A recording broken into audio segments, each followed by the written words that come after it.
Voilà, bonsoir, bienvenue. Nous sommes extrêmement heureux de vous accueillir ici dans cet auditoire à la Haute École de Travail Social et de la Santé, avec non pas la ponctualité helvétique qui est en général de rigueur, mais voilà, on attend juste que les personnes qui sont encore en caisse puissent intégrer la salle et s'installer. Mais on va déjà commencer et je vais déjà vous dire quelques mots. Bienvenue d'abord, évidemment, mais vous dire aussi que, dans le fond, cette rencontre se veut la première d'un cycle de conférences qui réunit des intervenants des milieux de la santé, du social, de la formation et de la société civile.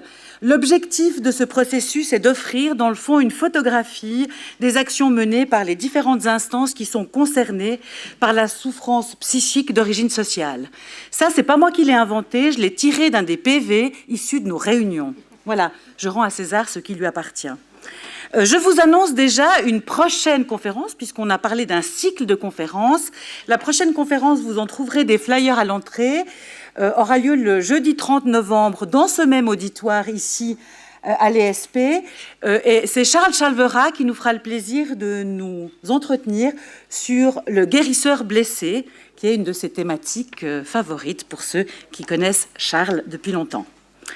Voilà, petit préambule avant de donner la parole à Eliane Bovituti. Dans le fond, l'organisation de la démarche qui débouche sur cette conférence ce soir, elle est issue d'une première rencontre.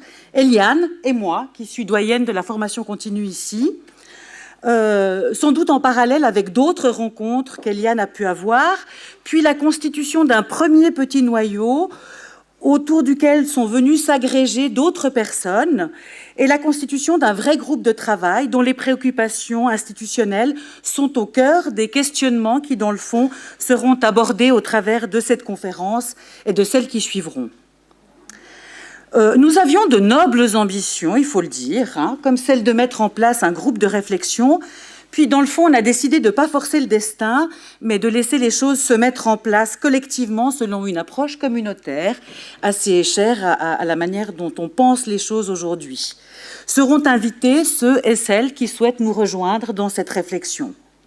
Alors, ont contribué à l'organisation de ce premier événement. Eh bien, d'abord, je dois saluer l'excellent travail de Nadia Baumann, qui a été un peu la cheville ouvrière de l'organisation de cette conférence. Je ne sais pas où elle est. Est-ce qu'elle est là? Elle est peut-être encore dans la caisse. C'est bien probable. Mais enfin, on lui transmettra et on soulignera le fait que nous avons chaleureusement salué sa grande organisation et ses compétences. Eliane, évidemment, Bovituti de l'établissement socio-éducatif du Rotillon, mais aussi Christine Clément de l'AFDEMS, Christine Chetla de l'ESIL, qui est donc l'École supérieure sociale intercantonale de Lausanne, son ancienne directrice, Madame Kuonen, qui a aussi participé à ces discussions, mais également Anne Leroy de Lilo, Yanis Maklowski de Repère, l'association des pères praticiens en santé mentale, et puis Shiret Reksaj, j'ai essayé de prononcer avant, je me suis exercée, mais voilà, je n'ai pas complètement réussi, de la Haute École de la Source, et Marie-Israël Dugrappe.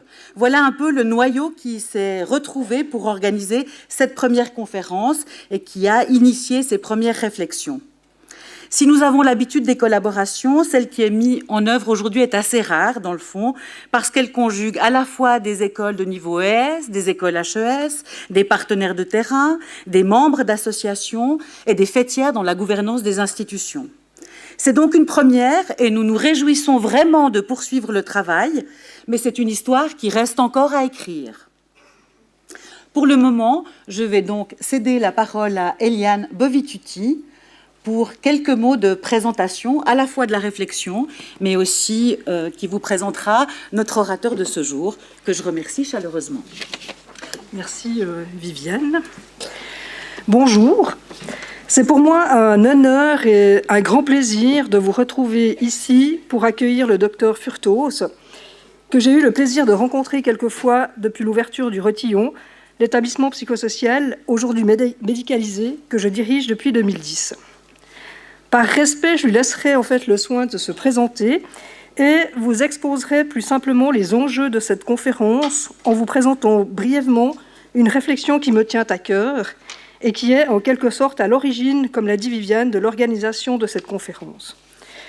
Je vais vous parler de vulnérabilité, de malheurs aléatoires et de nouvelles manières d'envisager l'accompagnement des utilisateurs de nos différents dispositifs.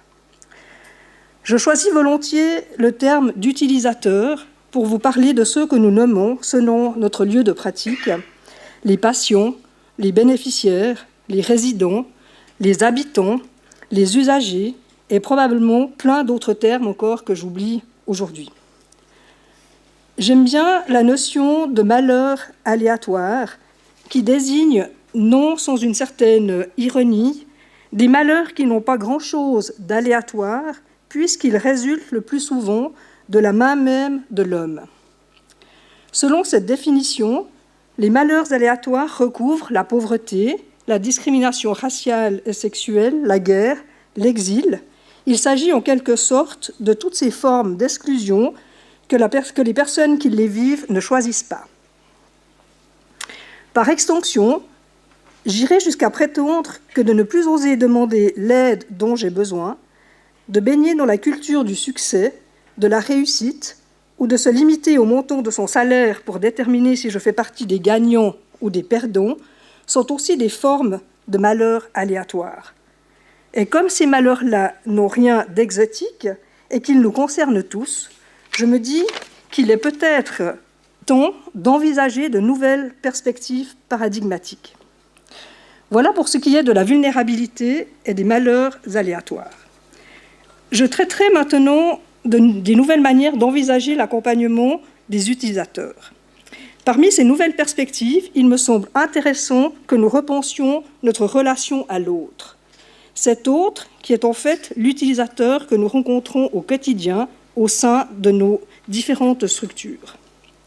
Et changer de paradigme commence par changer de regard sur l'autre, corriger la symétrie du regard entre le moi collaborateur face à l'autre utilisateur. Changer de paradigme consiste aussi à revisiter les notions de réussite et d'échec. Qu'est-ce que la réussite? Qu'est-ce que l'échec? Et quels sont les critères probants qui nous permettent de les distinguer? Un être humain se limite-t-il vraiment à sa carte de visite, à son compte en banque ou encore à la marque de son automobile? Vraiment?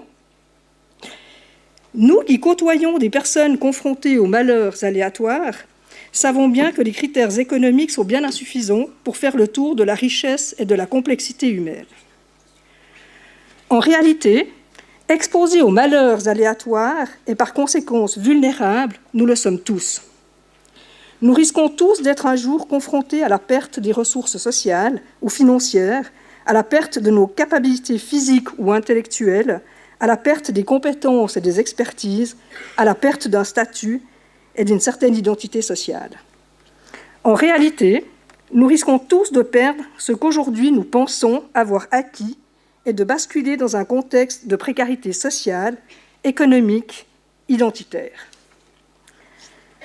Si nous sommes présents aujourd'hui pour écouter le Dr Furtos nous parler de l'exclusion et des moyens de réinventer l'inclusion des exclus, c'est parce que nous avons la volonté de trouver des réponses pour faire face aux malheurs aléatoires. C'est parce que nous voulons que notre engagement auprès de ces personnes au parcours de vie singulier puisse leur permettre de recommencer à se sentir appartenir.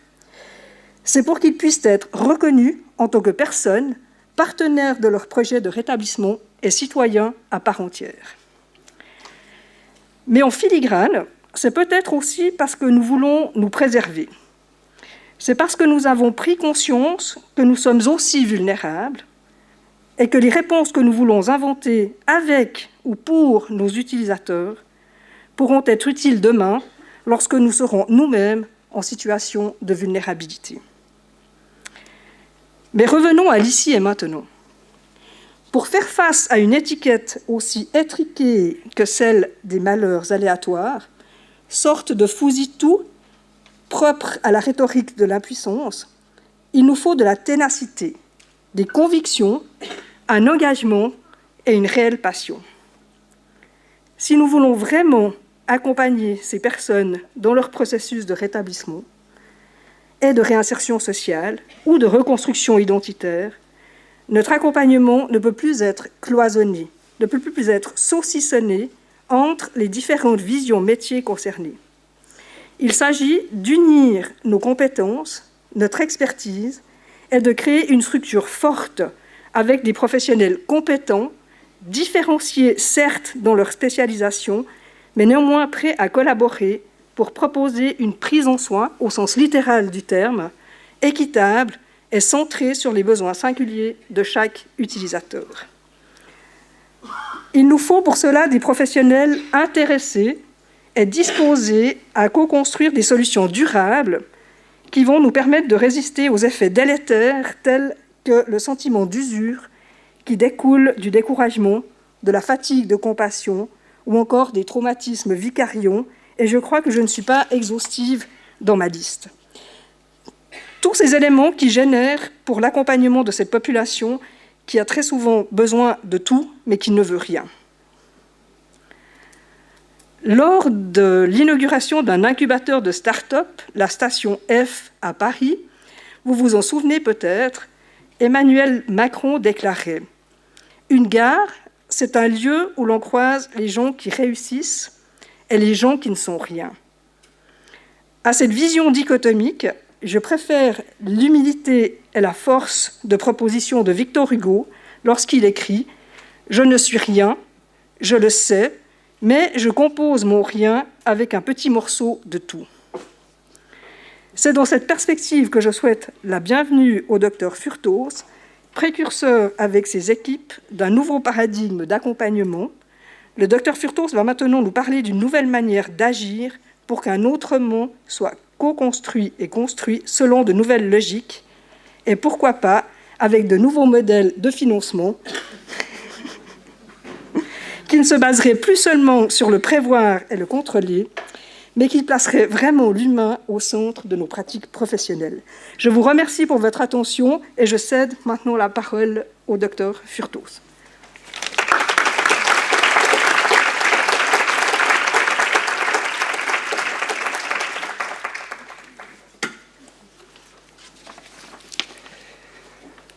Bonjour à tous. Bien sûr, je suis très, très heureux, honoré d'être avec vous ce soir dans cette belle ville de Lausanne. En plus, comme l'a dit Viviane Prats, c'est comme ça, hein, pour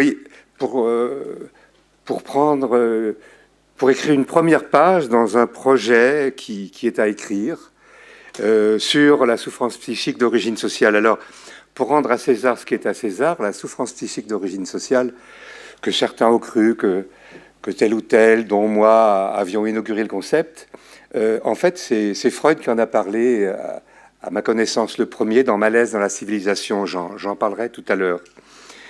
Bon, Eliane Bovituti a bien introduit le sujet. Je reprendrai certaines des choses qu'elle a dites, qui sont très importantes. En particulier ce rapport entre l'aléatoire, c'est-à-dire, on va dire, le hasard, et le déterminisme ou les lois, c'est-à-dire qu'il y a tout de même des causalités à connaître, et comment, à partir du hasard et du déterminisme, quelque chose de neuf peut éventuellement émerger dans lequel nous serions partie prenante. Il a été dit aussi qu'il y avait beaucoup de partenaires aujourd'hui, pour ce cycle, pour cette soirée, dans cette pièce. C'est vrai qu'en termes de santé mentale, on peut dire que la santé mentale est l'affaire de tous. Donc, les partenaires multiples sont extrêmement importants à considérer. C'est pour ça que je peux vous dire à tous, mes chers collègues, en termes de santé mentale, nous sommes tous collègues. Et je le pense vraiment. Alors, cette conférence est intitulée « De l'exclusion à l'auto-exclusion ». En fait, il va s'agir de traiter d'un rapport entre l'environnement, mettons une société à valence excluante, dont il faudra parler un petit peu, et le sujet, la personne humaine. Comment ça se passe entre un environnement qui n'est pas toujours favorable et la personne humaine qui doit rester vivante. Alors justement, la souffrance psychique d'origine sociale, Freud a dit que c'était la pire de toutes. C'est assez curieux. Il avait une intuition, je pense, extrêmement importante.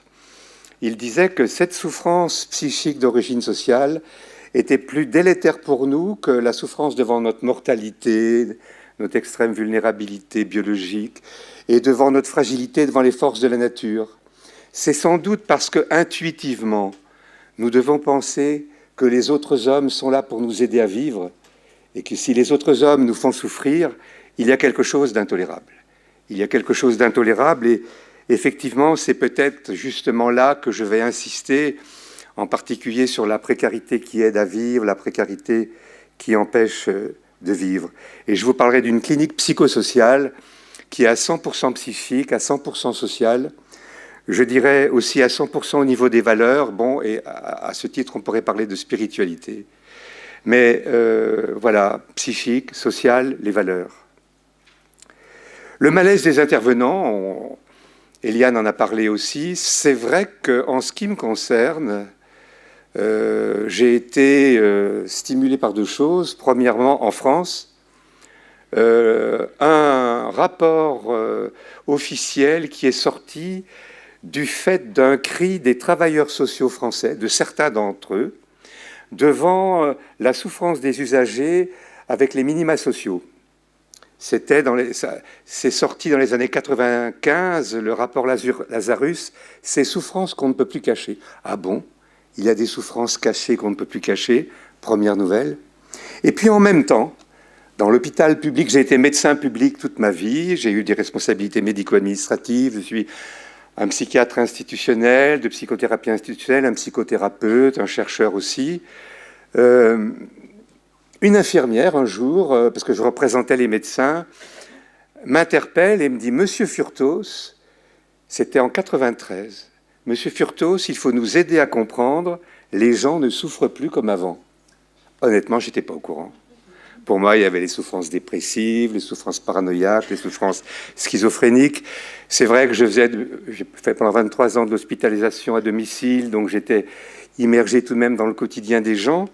Mais je dois à Jacqueline Picard de m'avoir donné l'ordre, en tant qu'infirmière responsable, de faire le premier colloque francophone et probablement au monde sur les devoirs de la psychiatrie par rapport à la déqualification sociale, par rapport à l'exclusion.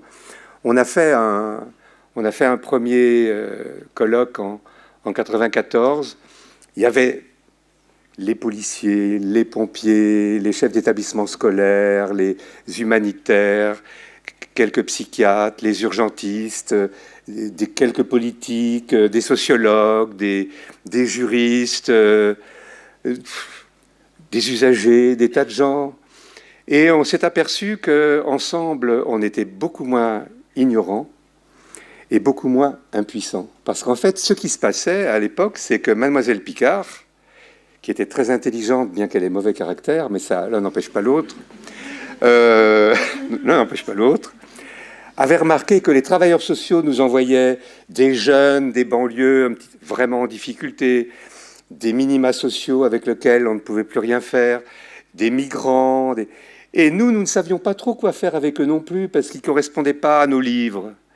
Et c'est de cette double impuissance que nous avons été sommés de fabriquer, je dirais, une théorie qui tienne compte de quelque chose de transversal, de transnosographique, de transinstitutionnel, et avec une exigence éthique, parce qu'on doit toujours avoir une théorie. Vous savez, théorie, ça veut dire une vision. Théorein, en grec, ça veut dire voir.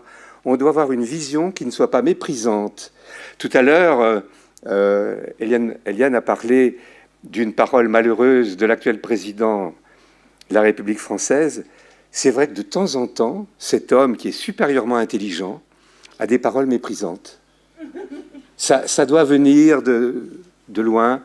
Et je pense qu'il ne l'est pas fondamentalement. À un certain moment, il se laisse aller. Il parle d'ouvriers analphabètes, de personnes qui ne signifient rien. De temps en temps, il se laisse aller. Et il se reprend tout de suite après. Excusez-moi, j'ai voulu blesser personne. Et je pense qu'il est honnête quand il s'excuse, quand il présente ses excuses. Mais en tout cas, c'est vrai, en tout cas, que quand on veut une théorie en ce qui concerne l'exclusion, on doit avoir une théorie qui soit très respectueuse et qui utilise même des mots respectueux et pas des grands mots, pas des mots techniques, des mots que tout le monde puisse comprendre. Des professeurs d'université aux usagers, en passant par tous les métiers, les politiques, etc., tous ceux qui ont à voir avec la santé mentale. Et il est évident, comme l'a dit Eliane Bovituti aussi, que, et ça c'est quelque chose dont je me suis rendu compte assez vite, quand on travaille sur la marge, donc j'ai commencé à travailler avec les gens à la rue, les migrants en situation difficile, les jeunes un peu azimutés des banlieues, je me suis rendu compte qu'en travaillant avec la marge, on travaillait pour le centre, que le centre était aussi atteint que la marge, mais qu'il ne voulait rien en savoir. J'ai travaillé par exemple avec des banquiers à New York et des traders. Pourquoi? Parce que malheureusement à l'époque, mon fils était trader. Donc, grâce à lui, j'ai pénétré des milieux qu'en tant que psychiatre public, je n'avais pas l'occasion de pénétrer. J'ai vu que beaucoup de gens souffraient beaucoup. Je me souviens d'un banquier de très haut niveau qui ne comprenait pas la conférence que j'avais faite sur l'exclusion. Quand il y a eu... C'était un type très sympa, très cultivé, mais il ne comprenait pas. Quand il y a eu la bulle financière et qu'il a été balayé d'une certaine manière, il m'a envoyé un mail. « Jean, j'ai compris ce que tu as dit pour les exclus. Je me sens moi-même exclu. » Quand il a été lui-même balayé, il a dit « Ben oui, c'était pour moi aussi ce que tu disais. » Voilà. Et évidemment, c'était un homme humble et intelligent. Et de ce fait, ce que je vais vous dire a à voir avec une écologie du lien social. Comme il y a une écologie de l'eau, de l'air, il y a une écologie du lien social qui est, on peut dire, attaquée par les modes de néo-management, du néolibéralisme, et même avant. Et cette attaque du lien social mérite d'être prise en compte et au fond, mérite une écologie authentique et une résistance à ce qui peut se passer. À cet égard, par rapport à l'aléatoire, c'est vrai que l'évolution depuis quelques milliards d'années de la vie, depuis les bactéries jusqu'à nous et au-delà de nous, ça a pris quelques centaines de millions, quelques milliards d'années, a eu des mutations génétiques que les scientifiques considèrent comme aléatoires, en même temps ensuite avec une intervention entre l'environnement et puis chaque élément cellulaire ou d'organisme. Mais je ne parlerai pas de notre situation dans la galaxie. C'est vrai que dans l'univers immense dans lequel nous sommes un fétu de paille, nous avons relativement peu d'action, bien que nous savons que nous pouvons contribuer à détruire l'écosystème. Dans l'immensité galactique, nous ne représentons rien. Je parlerai surtout du monde où nous pouvons avoir un engagement. Et il y a un monde où nous pouvons avoir un engagement, dans le monde interhumain, et où une décision, bonne ou mauvaise, ou qui prend en compte en tout cas le monde tel qu'il est pour en faire autre chose, peut avoir des effets dans notre clinique et dans notre pratique. Et c'est de cela dont il est question aujourd'hui. Alors, je vais faire un travail sur les mots, puis ensuite peut-être je m'assierai, ou je m'assoirai, je ne sais pas comment on dit, parce que je suis vieux et parce que je me suis levé tôt ce matin, pour ne pas me fatiguer. Mais là, c'est pas mal qu'on se voit, quoi, qu'on se voit. Alors, un travail sur les mots, l'exclusion, la pauvreté, la précarité, la vulnérabilité, la solidarité, la fraternité, tous ces mots qu'on utilise. Je voudrais vous dire un peu comment je les... Entrez, madame, entrez. Soyez la bienvenue. Comment il faut les comprendre, parce qu'il faut qu'on soit d'accord sur les mots. Souvent, on est en désaccord parce qu'on n'a pas la même définition des mots. D'abord, je dirais que la pauvreté n'est pas la précarité au sens de la mauvaise précarité qui nous envahit. La pauvreté, c'est avoir peu. On peut être pauvre et aller bien.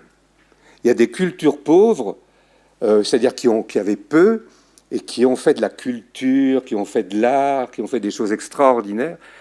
Il y a une sorte de mépris social qui s'attaque aujourd'hui à la pauvreté, La misère, c'est autre chose. Je ne parle pas de la misère. La misère, c'est une peste brune abominable. Mais la pauvreté, c'est une difficulté à vivre, surtout à notre époque où c'est certaines valeurs de consommation et d'argent qui dominent. Mais il y a des gens très bien. Et je me souviens quand j'étais jeune, j'avais des copains, et moi-même, j'ai des parents qui ont commencé par être migrants et pauvres.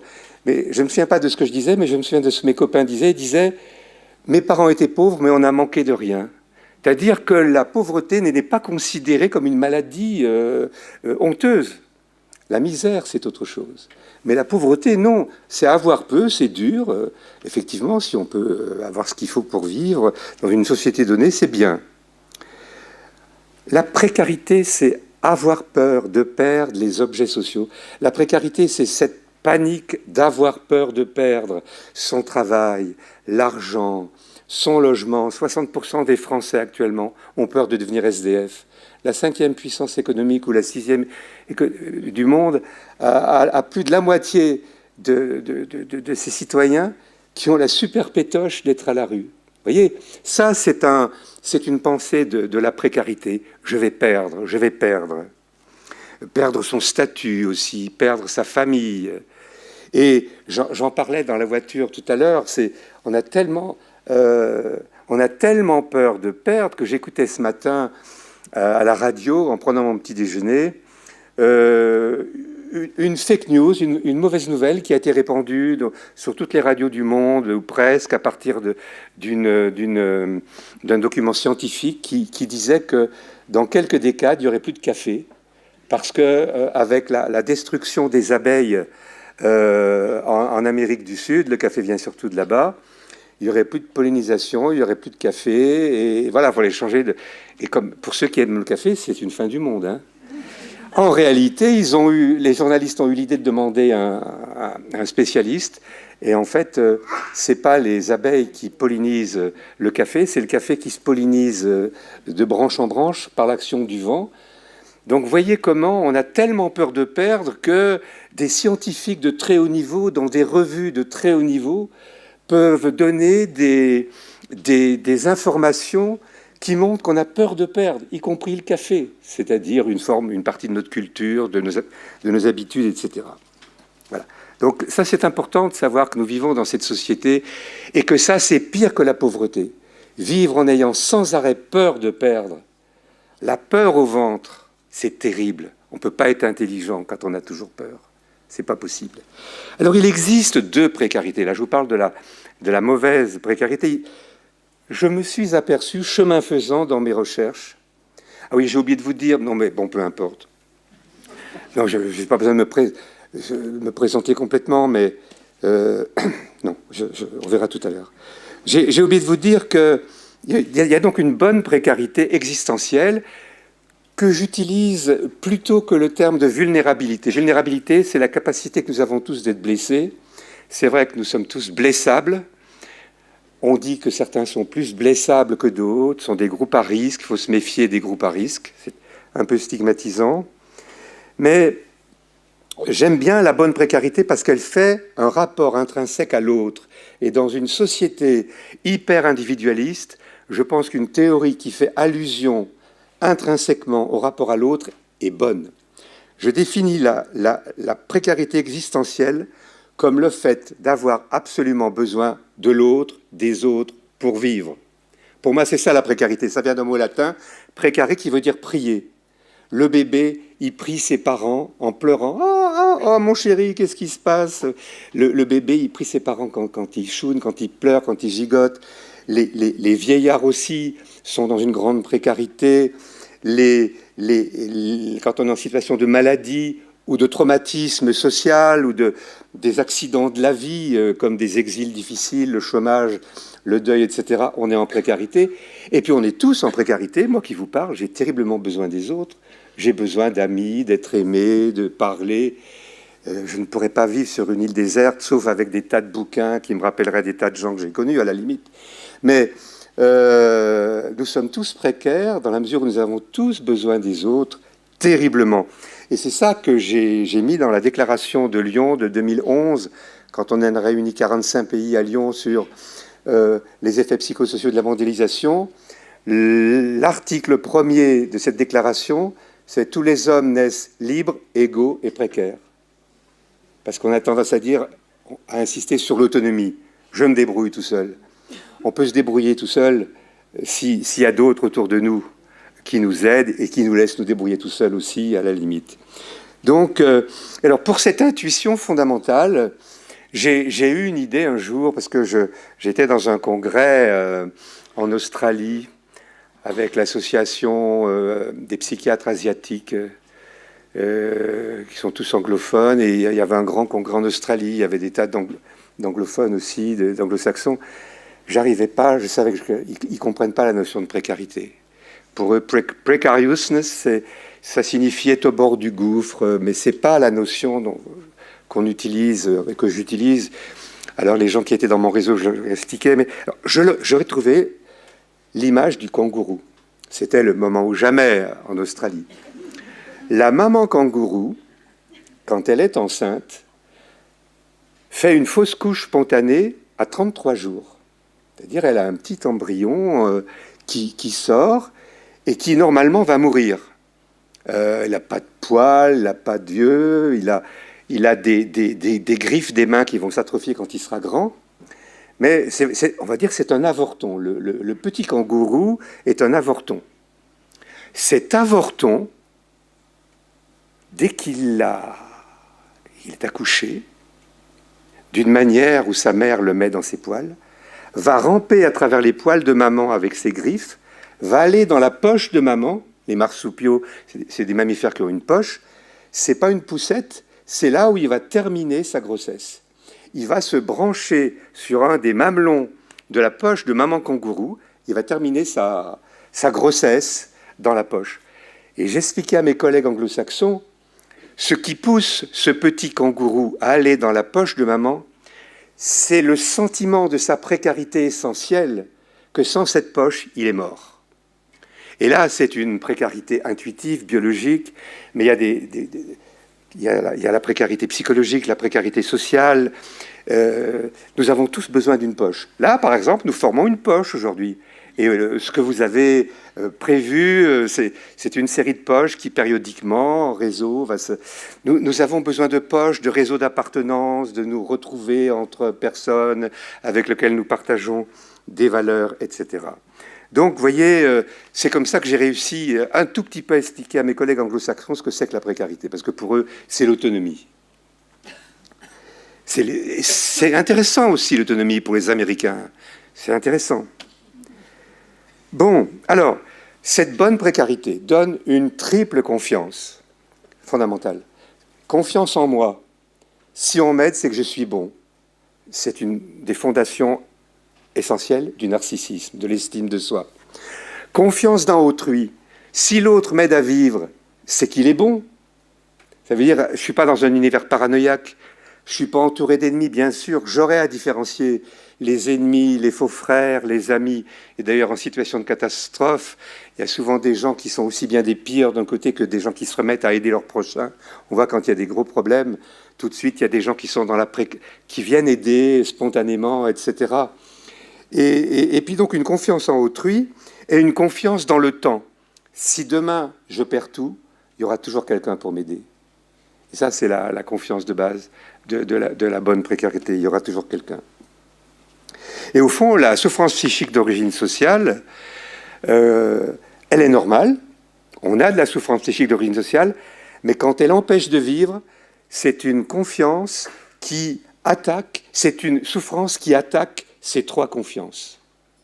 Et justement, la précarisation dont on parle, c'est la transformation de cette bonne précarité naturelle.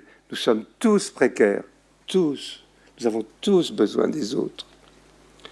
Eh bien, c'est quand cette bonne précarité se transforme en mauvaise précarité qui va empêcher le lien social, justement, et qui est la maladie des pays riches. La maladie des pays riches n'est pas la pauvreté, elle est sûrement l'augmentation des inégalités sociales, mais elle n'est pas la pauvreté. On dira qu'en Suisse, le problème n'est pas la pauvreté, par exemple.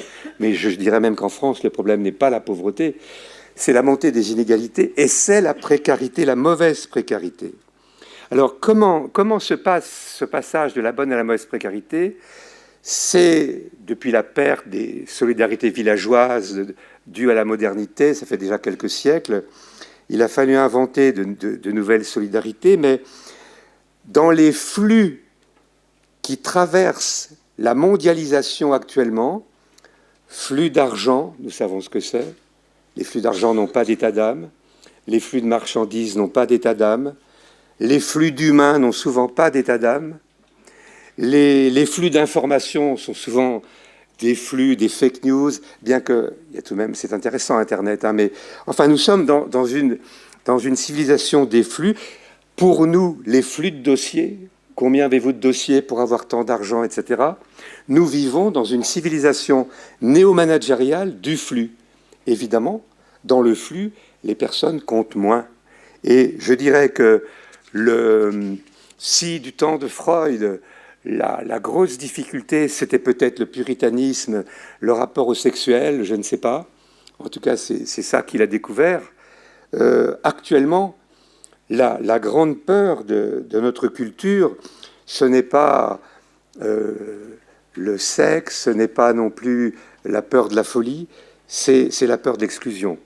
Et la peur de l'exclusion, c'est du fait de ces flux immenses qui nous emportent comme des fétus de paille, c'est qu'on ne parle des droits de l'homme que comme une idéologie, mais plus comme une réalité.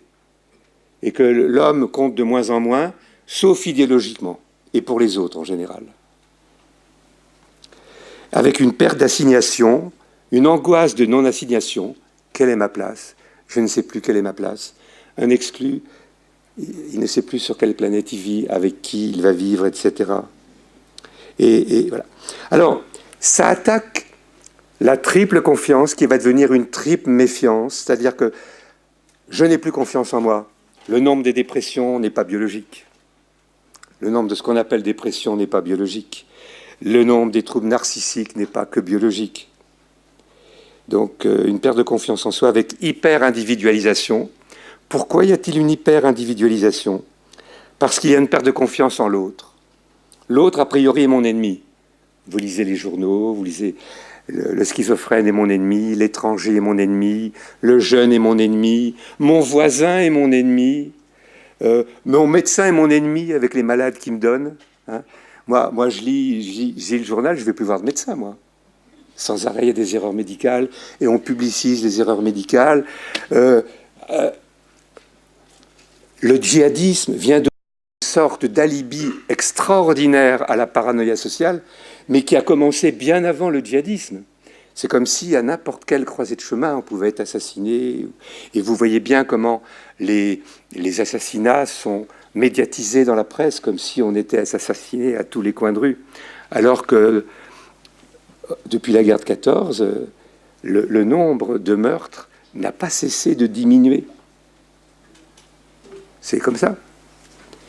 Alors, dans nos pays, hein, quand il y a une guerre, quand il y a des phénomènes de génocide, évidemment, c'est tout à fait autre chose.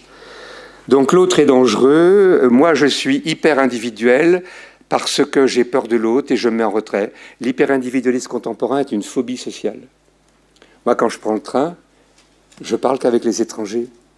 Parce que les autres, ils ne me parlent pas. À la limite, je peux faire un petit sourire.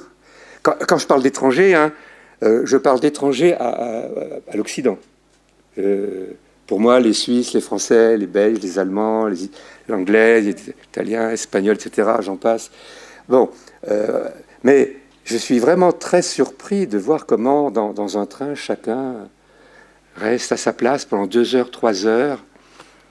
Je me mets toujours comme défi de parler avec mes voisins, pour ne pas perdre ma compétence sociale. Parce que si on se laisse piéger, vous vous rendez compte, on va communiquer qu'avec ceux qu'on connaît, de près, et sur Internet. Et ceux qui sont en chair en os avec nous, alors ils sont quoi? Justement, ils ne sont pas de notre monde, ils sont dangereux, on ne sait pas à qui on a affaire, on ne parle pas. Et le temps est changé. Ça n'est plus le grand temps dont je vous parlerai peut-être, c'est le temps de l'urgence. On est toujours en situation d'urgence. D'ailleurs, vous verrez que dans les institutions, on est toujours en retard dans les institutions. On a de plus en plus de machines, mais on est toujours en retard. Et c'est étonnant, hein? Et bon, je crois que vous voyez ce que je veux dire. Société mélancolique, comme pour le café, tout est foutu. Il n'y a plus de politique, il n'y a plus de médecine, il n'y a plus de pédagogie, il n'y a plus d'avenir. C'est une société à forte valence mélancolique. Une société traumatique, qui c'est qui va me tuer, qui c'est qui va me piquer, qui c'est qui va me faire du mal. C'est vrai qu'il faut une certaine prudence, ça dépend si on est le jour ou la nuit, ça dépend où on se promène, mais de là à avoir peur tout le temps, non, merci. Moi j'ai travaillé longtemps, et une de mes filles aussi, en Colombie pendant la guérilla. Bon, il ne fallait pas aller n'importe où, c'est tout. Hein, mais il est possible. Et même, moi j'ai toujours été impressionné, même pendant la dernière guerre, qu'il y avait des poètes qui continuaient d'écrire des poésies. C'est-à-dire que même les difficultés, les dangers ne nous empêchent pas la créativité, ne nous empêchent pas le retour à l'invention. Alors, et puis, ceux qui vont bien parmi nous, c'est les gens maniaques, les hyperactifs. Alors les hyperactifs, chez nous, ça s'appelle... Alors, il y a les hyperactifs à qui il faut mettre de la Ritaline, c'est autre chose. Mais sinon, si vous voulez, les gens bien intégrés, c'est les gens qui ne s'arrêtent jamais. Et moi-même, quand j'arrive chez moi, et ma femme me dit, mais prends ton temps. Ma femme a pris une vraie retraite, elle. J'ai oublié de vous dire que j'étais à la retraite. Hein. Et non, il faut d'abord que je fasse des... On est toujours pressé, l'homme pressé. Et c'est vrai qu'en plus, c'est nécessaire. Il fallait que je réponde à Nadia Baumann qui m'envoyait des mails, etc. et à juste raison. Il fallait bien répondre. La semaine prochaine, on fera ça, etc. Mais on est tout... Et dans les institutions, on est toujours pressé. Bon. Donc, c'est pour ça que je conseille dans les institutions d'apprendre à perdre son temps. C'est-à-dire de faire des choses pour lesquelles on n'est pas payé. Prendre son temps pour le café, pas prendre tout le temps pour le café, où il y a un rapport entre la rougeole du petit dernier, mon mari est comme ci, ma femme est comme ça, on parle d'un patient, on parle d'un accompagnant au logement, il y a une sorte de rapport entre le privé, le professionnel, quelque chose où on peut se poser, qui ne doit pas prendre des heures, mais dans les couloirs... Prendre du temps dans les couloirs, une petite blague, un humour, t'as vu ça, etc. Et puis prendre le temps de la réflexion, même si on n'est pas payé pour réfléchir.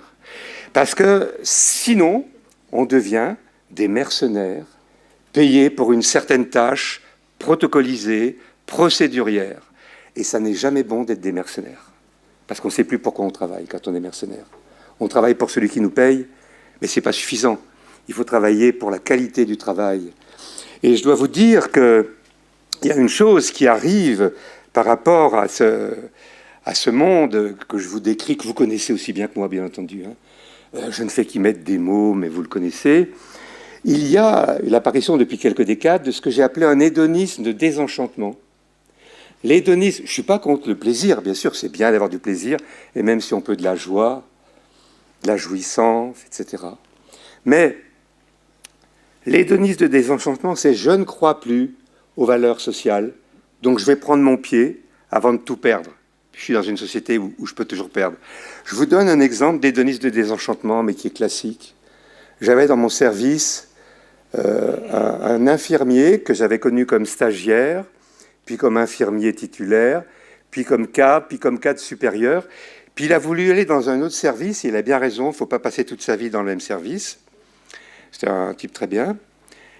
Manque de chance, il s'entendait très mal avec son patron. Il était déprimé, il a perdu le goût de travailler. Je le voyais au self du personnel, il était triste.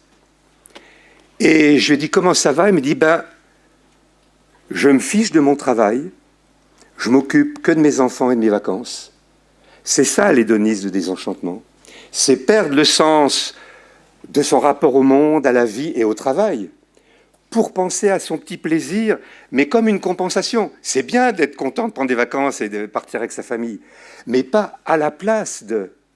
Voyez, imaginez que tous les soignants se fichent de leur travail, que tous les pédagogues se fichent de leur travail, que tous les travailleurs sociaux se fichent de leur travail, que toutes les caissières de grands magasins se fichent de leur travail, que tous les politiques se fichent de leur travail.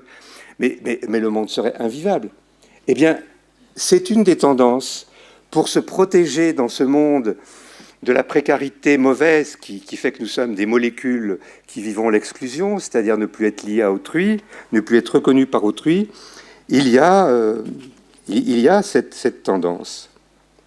Alors la définition d'une société précaire, je vais vous la dire avant d'aller m'asseoir, peut-être. Non, je vais terminer les mots avant de m'asseoir. Une société précaire, c'est une société qui a l'obsession de perdre. Une société précaire. Les sociétés pauvres n'ont pas l'obsession de perdre. J'ai eu l'occasion de travailler et de visiter Madagascar autrefois. Et encore maintenant, quand un vieux meurt, on tue tous ses ébus et on les mange dans une ambiance festive. C'est-à-dire qu'on tue tout l'héritage. C'est une société pauvre qui n'a pas peur de bouffer tout l'héritage. Parce qu'ils savent que les solidarités villageoises vont faire qu'il va y avoir une nouvelle répartition, que le frère du père mort va donner des ébus aux jeunes pour qu'ils puissent se marier, faire une dot, et qu'il y a... Mais ça m'avait beaucoup frappé que dans une société pauvre, on n'avait pas peur de la pauvreté, à cause des solidarités. Et j'ai vu un jour, en allant à Genève, une malgache qui travaillait à Genève. Alors j'ai engagé la conversation avec elle. En plus, comme elle était malgache, on pouvait facilement discuter. C'était pas une occidentale, on pouvait discuter. Et je lui ai dit, alors, chez vous, on tue toujours les éblis. Malheureusement, elle était devenue Suissesse, si vous voulez. Donc, elle pensait que c'était catastrophique de bouffer tout l'héritage. Et elle dit, mais quand je vais dans ma famille, je leur dis, arrêtez de tuer tous les ébus. Parce que elle ne faisait pas la différence, et peut-être que, justement, la précarité des sociétés riches va envahir les sociétés pauvres qui deviennent elles-mêmes précarisées. Actuellement, par exemple, quand vous avez des étudiants de Dakar qui retournent dans leur pays, il faut qu'ils téléphonent à leur famille pour dire « j'arrive, est-ce que vous pouvez me recevoir ?» Alors qu'avant, on venait, je ne sais pas si vous connaissez les pays traditionnels, hein, on vient, la porte est ouverte. Alors, je me souviens en Colombie ou dans d'autres pays, les voisins viennent, ils frappent même pas, ils arrivent, les voisins viennent, ils prennent, etc. Et non, chacun chez soi, hyper individualisation. Même les pays pauvres, traditionnellement solidaires, ont tendance à suivre notre mondialisation de mauvaise précarité. Rapport avec la solidarité. Attendez, il faut que je fasse attention qu'on ait bien du temps pour discuter. Parce que moi, ce qui m'intéresse, c'est les questions que vous allez dire tout à l'heure, les remarques que vous allez faire. Hein. Parce que moi, je sais ce que je vais dire. Mais je ne sais pas ce que vous allez me dire. Alors, le rapport avec la solidarité, je vais en parler rapidement. La solidarité, ça vient d'un mot qui veut dire solidus. C'est une force centripète qui rassemble. La solidarité, c'est un devoir naturel d'aider l'autre. Autrement dit, c'est la manière, c'est le résultat de la bonne précarité. J'ai un devoir d'aider celui qui me demande ou qui est démuni, que ce soit mon prochain ou que je sois à la tête de l'État, les plus démunis dans un État, dans un pays, dans une région, dans un canton. La solidarité est un devoir. Or, il se trouve que cette solidarité n'est plus considérée comme un devoir, mais comme une charge financière. Et il y a même un prix Nobel, je peux vous dire qui c'est. Jean-Jacques Rousseau a parlé de la solidarité, Durkheim a parlé de la solidarité, il disait que le suicide était une maladie de la solidarité. Mais il y a même un prix Nobel, Friedrich Hayek, prix Nobel d'économie en 1974, qui a pu écrire « Une grande société n'a que faire de la solidarité ». Ça veut dire la bonne précarité, vous lâchez. La solidarité, c'est plus un devoir naturel. Imaginez, vous voyez quelqu'un qui tombe par terre, vous vous précipitez. La solidarité est un devoir naturel, que ce soit au niveau proximal, dans la rue avec votre famille, ou au niveau des États. Depuis la Révolution française, en tout cas, c'était indiqué le devoir. Mais ça, bon, il y a eu des théories sur la précarité, sur la solidarité, je ne vais pas vous en parler. Simplement, la solidarité est devenue un mot qui a tendance à être vide. À la place, on lui donne cohésion sociale. Alors, j'ai mis du temps à faire la différence. La politique de solidarité, c'est on a des politiques de solidarité parce qu'on a un devoir, on a une dette naturelle. De même que nous, on a reçu des choses pour venir au monde, pour vivre dans ce monde, pour qu'il soit habitable en dehors des guerres et des difficultés évidemment qui existent malheureusement. Eh bien, on a reçu des choses qui ont fait que nous sommes restés vivants. Et nous avons la dette de transmettre ça à notre tour avec ceux qui ont besoin. La cohésion sociale, qui est un beau mot en soi, on parle de cohésion. Cohésion, ça veut dire rassembler ce qui est morcelé. Au moment où une société se fragmente, s'hyper-individualise, les gens se disent « Attention, il faut faire quelque chose, sinon c'est la cata ». Donc les politiques de cohésion sociale, pas le mot, mais les politiques, c'est une politique contraphobique pour éviter qu'on aille plus vers la catastrophe alors qu'on ne fait rien pour éviter la catastrophe de l'écologie sociale. Je vais vous donner un exemple, vous allez tout de suite comprendre. La prévention du suicide. C'est pas pareil de vouloir prévenir le suicide parce qu'on aime les gens, qu'on préfère que les gens soient vivants. Et moi, je sais que je fais des contrats anti-suicide avec mes patients. Quand ils vont, je dis, bon, on se voit dans 8 jours, c'est OK. Oui, c'est OK. Vous me promettez? Oui. Je sais que quand ils me promettent, ils tiennent. C'est incroyable. Et pourquoi? Parce qu'ils voient que moi ou d'autres, on a un désir de vie sur eux et que ce désir de vie les rend vivants et leur donne la confiance de vivre, même dans la difficulté. La prévention du suicide par cohésion sociale, c'est il ne faut pas de suicide parce qu'il va y avoir un truc avec le juge, on va avoir la famille sur le dos, les équipes vont se démobiliser, c'est la cata. C'est vrai qu'on peut avoir des problèmes quand un patient se suicide, mais c'est pas pareil de vouloir éviter un suicide pour pas avoir de problème et de vouloir éviter un suicide pour que la personne vive. Dans le premier cas, pour que la personne vive, c'est la solidarité, c'est un devoir naturel. Dans le second cas, c'est pas de catastrophe. Je peux vous dire qu'on n'a jamais prévenu un suicide uniquement en faisant des protocoles, en enlevant telle ou telle ficelle. C'est du pipeau. C'est pour se couvrir si jamais. C'est pour se couvrir si jamais on est attaqué au tribunal. Voyez. Et c'est vrai que c'est embêtant d'être attaqué au tribunal. Mais voilà, on voit une difficulté. Et au fond, la fraternité dans tout ça. La fraternité, c'est difficile aujourd'hui parce que pour être frère, il faut avoir des parents. Donc avant, les parents, c'était Dieu, la Sainte Vierge, mettons, ou les dieux dans le polythéisme, ou il fut un temps, je ne sais pas, c'était la République en France. On était les enfants de la République, ou dans votre pays, ça doit être un peu pareil aussi. Je trouve que c'est plus dur actuellement, en tout cas en France, de se sentir les enfants de la République telle qu'elle fonctionne. Et je pense que le mot fraternité est souvent un mot vide, sauf pour certains. Alors pour moi, je peux vous dire qu'une des réalités les plus fortes au niveau métaphysique, c'est que j'ai fait partie d'une famille humaine qui englobe tous les êtres humains du monde, et même d'autres non humains. Mais en tout cas, dans tous mes voyages, dans tous mes travaux, j'ai l'impression que je fais partie de la même famille humaine. Et dans ce sens, je me sens frère. Et je pense que, mais on pourrait dire sans père actuellement. Ça manque de père, ça manque de mère, ça manque d'étayage, encore que ça pourrait être pire. Et je pense que le concept de la bonne précarité, d'avoir besoin de l'autre pour vivre, nous remet dans une position de fraternité. Si je me rends compte que j'ai vraiment besoin des autres pour vivre, c'est parce que nous sommes dans l'empathie fraternelle. Bien, maintenant je vais m'asseoir. Et je vais vous parler des effets cliniques. Alors j'avais une... Oui, c'est ça qui marche, vous m'avez dit. Hein. Faut appuyer. Ça marche comme ça, oui, ça marche très bien. J'aurais pu rester debout, mais je suis prudent. C'est jamais... Alors, les effets cliniques dans ce contexte d'une précarisation, c'est-à-dire que la bonne précarité et la triple confiance devient la mauvaise précarité et la perte des confiances. Quand il n'y a pas la confiance, c'est terrible, je pense que vous le savez. La confiance est extraordinaire, la confiance.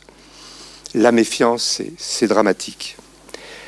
Alors, dans cette précarisation mauvaise qui est la peur de perdre les objets sociaux, donc le travail, l'argent, le statut, la famille, le logement, etc., il y a 3 positions. La position saine, c'est quelqu'un qui reste ancré sur la précarité. Quoi qu'il arrive, il y aura toujours quelqu'un pour m'aider. Ou quels que soient les problèmes autour de moi, j'aiderai toujours les autres. Et même si je tombe malade, il y aura toujours quelqu'un pour me soigner, pour m'aider, pour me tendre la main. Et c'est une sorte de confiance de base. Il y a des gens comme ça. Nous. Et je pense que réellement, c'est intéressant alors, on peut varier, des fois on peut avoir confiance, des fois on peut perdre confiance. Mais c'est intéressant de savoir que c'est la confiance qui fait que ça empêche de tomber malade trop, et quand on est malade, ça permet de se soigner. Parce que j'ai oublié de vous dire, dans la bonne précarité, on a la capacité de demander de l'aide, justement parce qu'on sait qu'on a besoin des autres. Dans la mauvaise précarité, je vous en parlerai tout à l'heure, on a perdu la capacité de demander de l'aide, voire même on va récuser l'aide. Non, merci, docteur. Non, non. On est au bord du gouffre avec un bon sourire. Non, merci, docteur, tout va bien, et vous? Alors, il y a une deuxième position qui est je vais pas si mal que ça, mais déjà, je suis soumis à la paranoïa collective, c'est-à-dire que j'ai peur en permanence. La publicité médiatique m'aide. On ne devrait pas avoir le droit dans les télévisions de nouvelles. Vous savez, il y a des télévisions qui publient des nouvelles en permanence. Eh bien, quand il y a une catastrophe, un meurtre, un tremblement de terre, il y a une répétition des images traumatiques. C'est ça qu'on appelle la névrose traumatique ou le stress post-traumatique, c'est-à-dire qu'il y a une infusion de stress post-traumatique expérimental. D'habitude, on fait ça en ayant des cauchemars ou en pensant toujours. Et là, c'est la télévision qui nous met dans cet état paranoïaque au quotidien. Donc attention, fermez la télévision de temps en temps. Une fois que vous avez entendu une nouvelle, ça va pas changer toutes les 5 minutes. L'hyper-individualisme, je vous en ai parlé, la perte du grand temps. Alors, il faut que je vous dise ce que c'est que le grand temps, parce que je vous ai dit, le temps est modifié, le temps devient mélancolique, l'urgence, maniaque, traumatique. Le grand temps, c'est le temps des vivants, des morts et des pas encore nés. C'est le temps où on peut se poser. C'est le temps où on peut avoir une paix et une joie. Le grand temps, qui est un temps spirituel au sens religieux du terme, puisque vous savez que dans la Bible chrétienne, Dieu est défini comme le Dieu qui était, qui est et qui sera. Donc, ce qu'on dit de Dieu, c'est que c'est le grand temps. Mais on peut avoir une conception laïque du grand temps. Ça ne pose aucun problème, puisque nous vivons avec nos morts depuis très longtemps, ceux que nous n'avons pas connus, ceux que nous avons connus. Si le deuil a été fait, le deuil, c'est enterrer dans ce grand temps nos morts, les enterrer dans ce grand temps, pas dans la terre, dans ce grand temps, les vivants et les pas encore nés, l'avenir. Les pas encore nés, c'est non seulement les bébés, les actions que nous n'avons pas encore faites, les pensées que nous n'avons pas encore eues, les théories que nous n'avons pas encore élaborées, que vous allez élaborer pendant ce cycle, etc.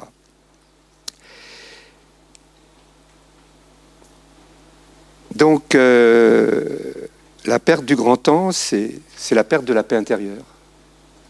D'où l'hédonisme de désenchantement. Et puis, il y a la perte de tout espoir, le désespoir, sans mots. Être désespéré avec des mots, c'est pas un problème. Si je vous dis, oh, ce soir, j'en ai marre, je crois plus en rien, mais je crois encore en vous qui m'écoutez, je crois encore aux mots, donc je suis désespéré relationnellement à vous. Le désespoir, c'est quand je peux même plus en parler, c'est quand je suis même plus au courant que je suis désespéré. Simplement, il n'y a plus rien. Et ça m'a aidé à comprendre la forme clinique dont je vais vous parler maintenant, le syndrome d'auto-exclusion, qui est justement une des pathologies graves de notre époque, que j'ai décrit d'abord en écoutant des centaines et des centaines d'analyses de la pratique de gens à la rue et de gens en grand dénuement social. Et je me suis aperçu que parler d'hystérie, de dépression, de schizophrénie, ça ne servait à rien, qu'il fallait décrire autre chose. Même si un schizophrène peut être désespéré, vous, moi, peut être désespéré, n'importe quel malade peut être désespéré, il suffit d'être un être humain pour être désespéré. Mais Mais en tout cas, c'est comme le stress, ça donne des signes transnosographiques, pauvres, riches, marginaux au centre, banquiers, SDF, traders, psy, travailleurs sociaux, pédagogues. Alors, le début est réversible. Je vais vous donner un exemple. Je vois un jeune Tunisien qui était un vrai schizophrène, au sens scientifique actuel du terme. De temps en temps, il délirait. Ça lui avait posé des problèmes quand il était retourné en Tunisie, parce que la police voulait le mettre en prison. Il pensait qu'il disait des choses pas possibles, alors qu'il délirait. Son père l'a fait réhospitaliser en France. Bon, quand il avait des délires, il réagissait très bien à l'hospitalisation, aux médicaments, à la relation thérapeutique. C'était un gentil jeune homme qui m'a été confié ensuite en ambulatoire. Je le voyais régulièrement. Il travaillait comme manœuvre un peu spécialisée tout de même dans une boîte. Il n'avait pas de copine, il vivait chez ses parents. Et un jour, il me dit, Docteur Furtos, là, je voudrais faire une formation, je voudrais faire tel métier. Puis, très, très bien. Et vous en avez parlé à votre patron? Ouais, mon chef d'atelier est d'accord. Malheureusement, le médecin du travail n'était pas d'accord. Parce que le médecin du travail a vu qu'il y avait un neuroleptique. Neuroleptique égale schizophrénie. Schizophrénie égale danger. Merci, Monsieur Sarkozy. Et donc, mais Monsieur Sarkozy, il était dans la culture paranoïaque où il fallait bien qu'il trouve des gens qui soient dangereux. Hein. Il s'est laissé piéger en tant qu'homme d'État, comme tout le monde, par la paranoïa ambiante, au lieu d'être au-dessus. Et donc, le schizophrène, c'est un homme dangereux, alors que le schizophrène, il tue moins plutôt que la moyenne, et il a plutôt tendance à être dangereux pour lui-même. Donc, la doctoresse a mis un veto. 8 jours après, on me téléphone de l'unité d'urgence de mon hôpital, j'étais au dispensaire. Monsieur Furtos, juste pour vous dire, votre patient va être hospitalisé sous contrainte. Son père a déjà laissé le chèque, parce qu'il faut un médecin extérieur, un médecin intérieur. Il faut deux certificats, et celui qui vient de l'extérieur doit être payé. Juste pour vous dire, c'est une rechute mélancoliforme de schizophrénie. Je lui dis, ne faites rien, j'arrive à la fin de mes consultations. Pourquoi? Parce que je sais qu'une schizophrénie, c'est pas n'importe quoi, c'est une maladie.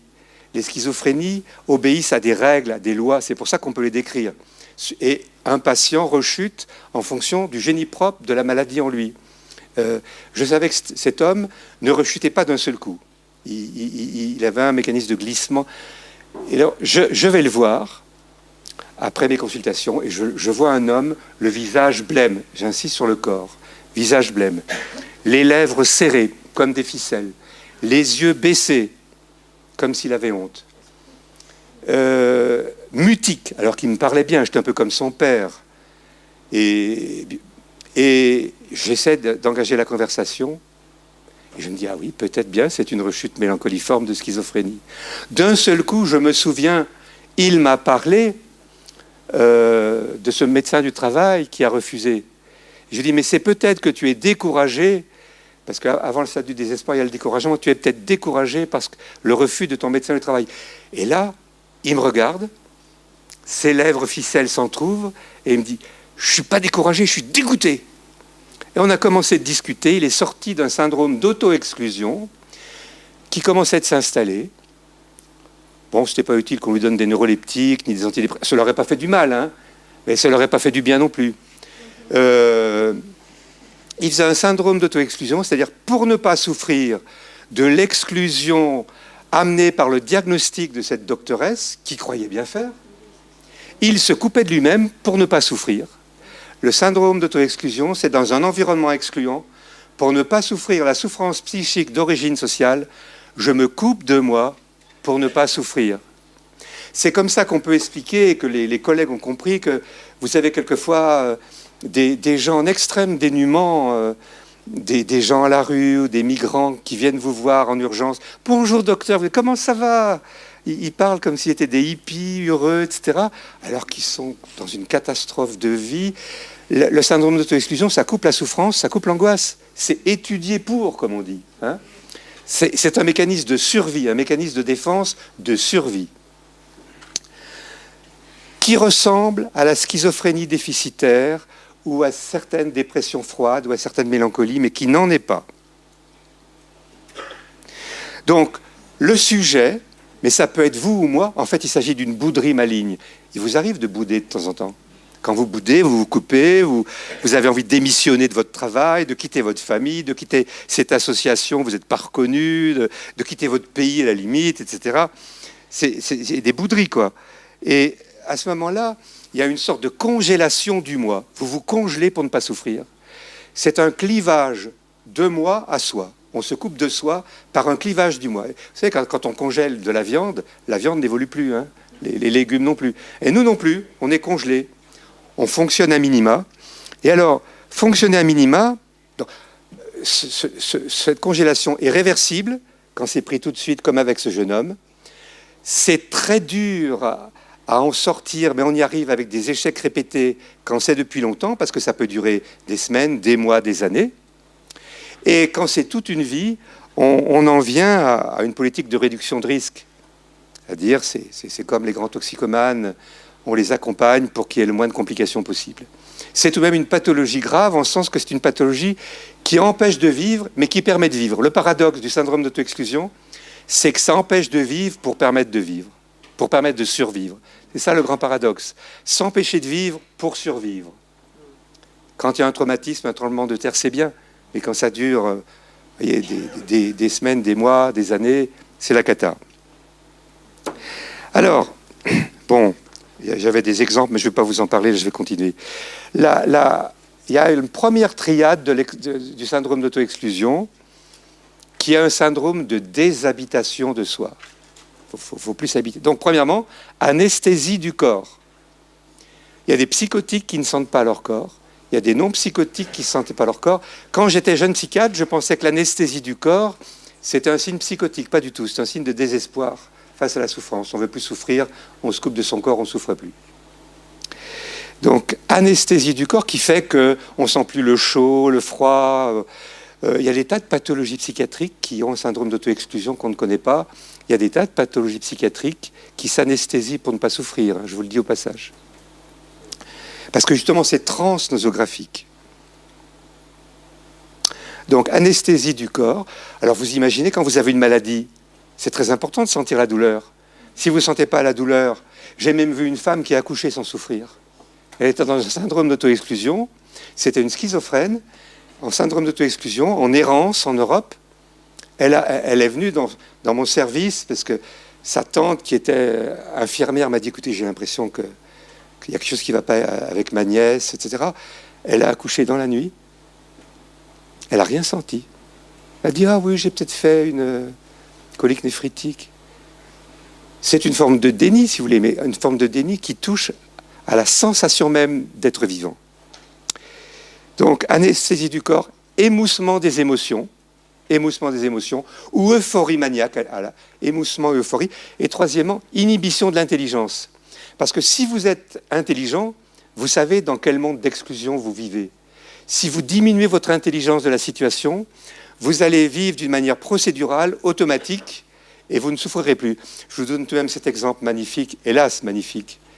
C'est une femme au Rwanda qui a été découverte par un travailleur social belge. Cette femme, je l'ai rencontrée quand elle faisait des études par la suite dans une université à Bruxelles.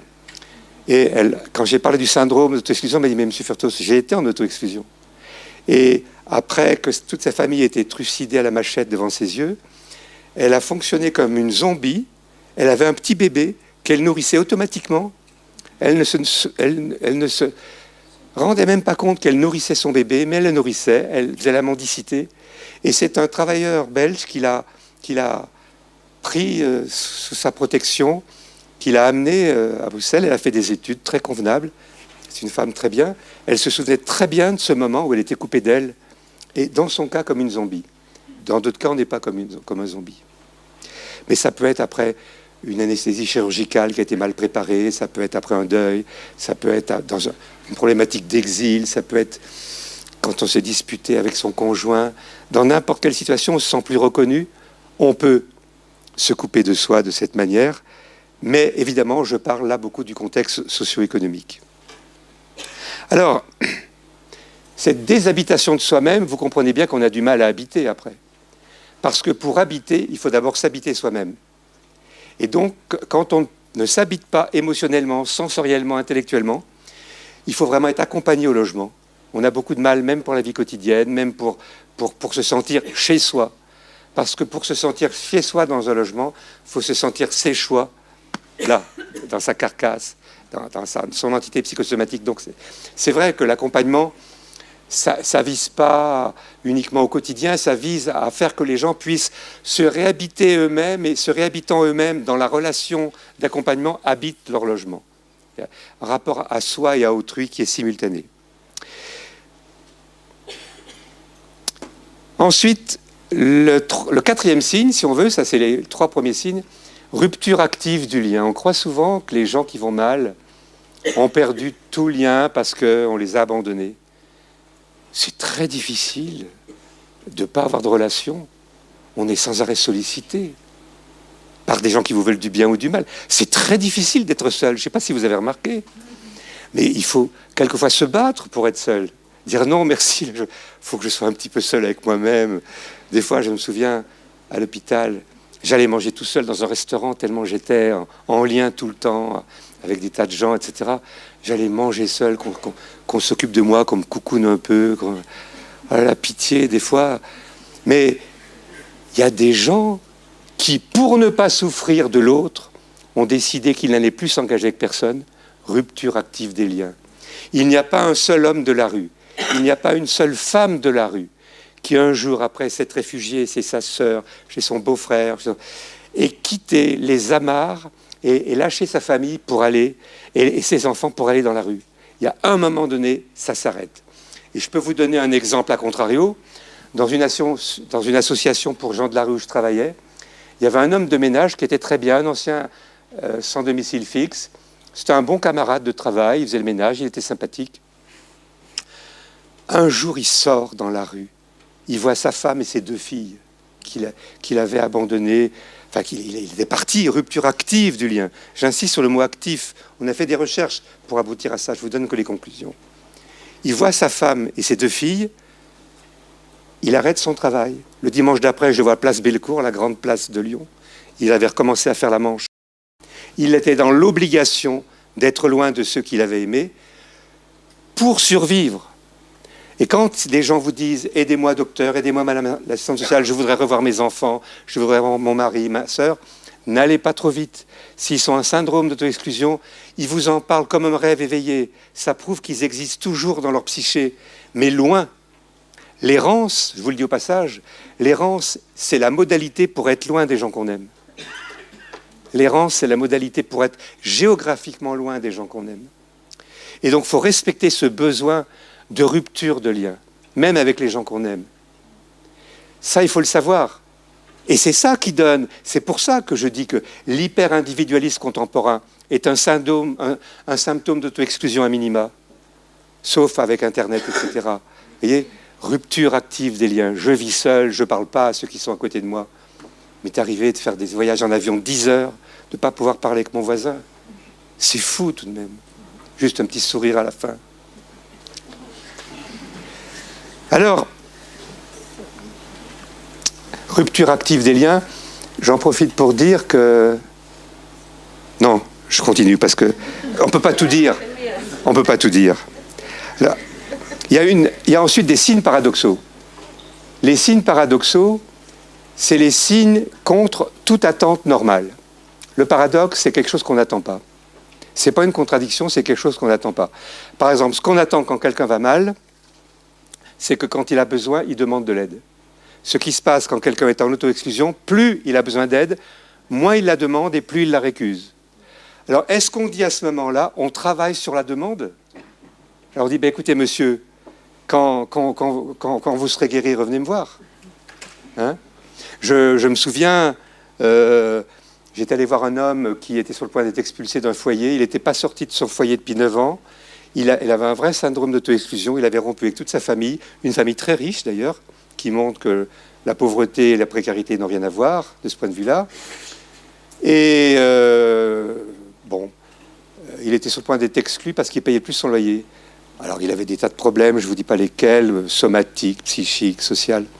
Je lui dis à la fin, j'étais allé le voir avec une infirmière. Je lui ai dit, écoutez, monsieur Untel, il faudrait qu'on revienne vous voir, vous êtes d'accord? Non, je ne suis pas d'accord pour que vous reveniez me voir. Mais vous, est-ce que vous voulez revenir me voir?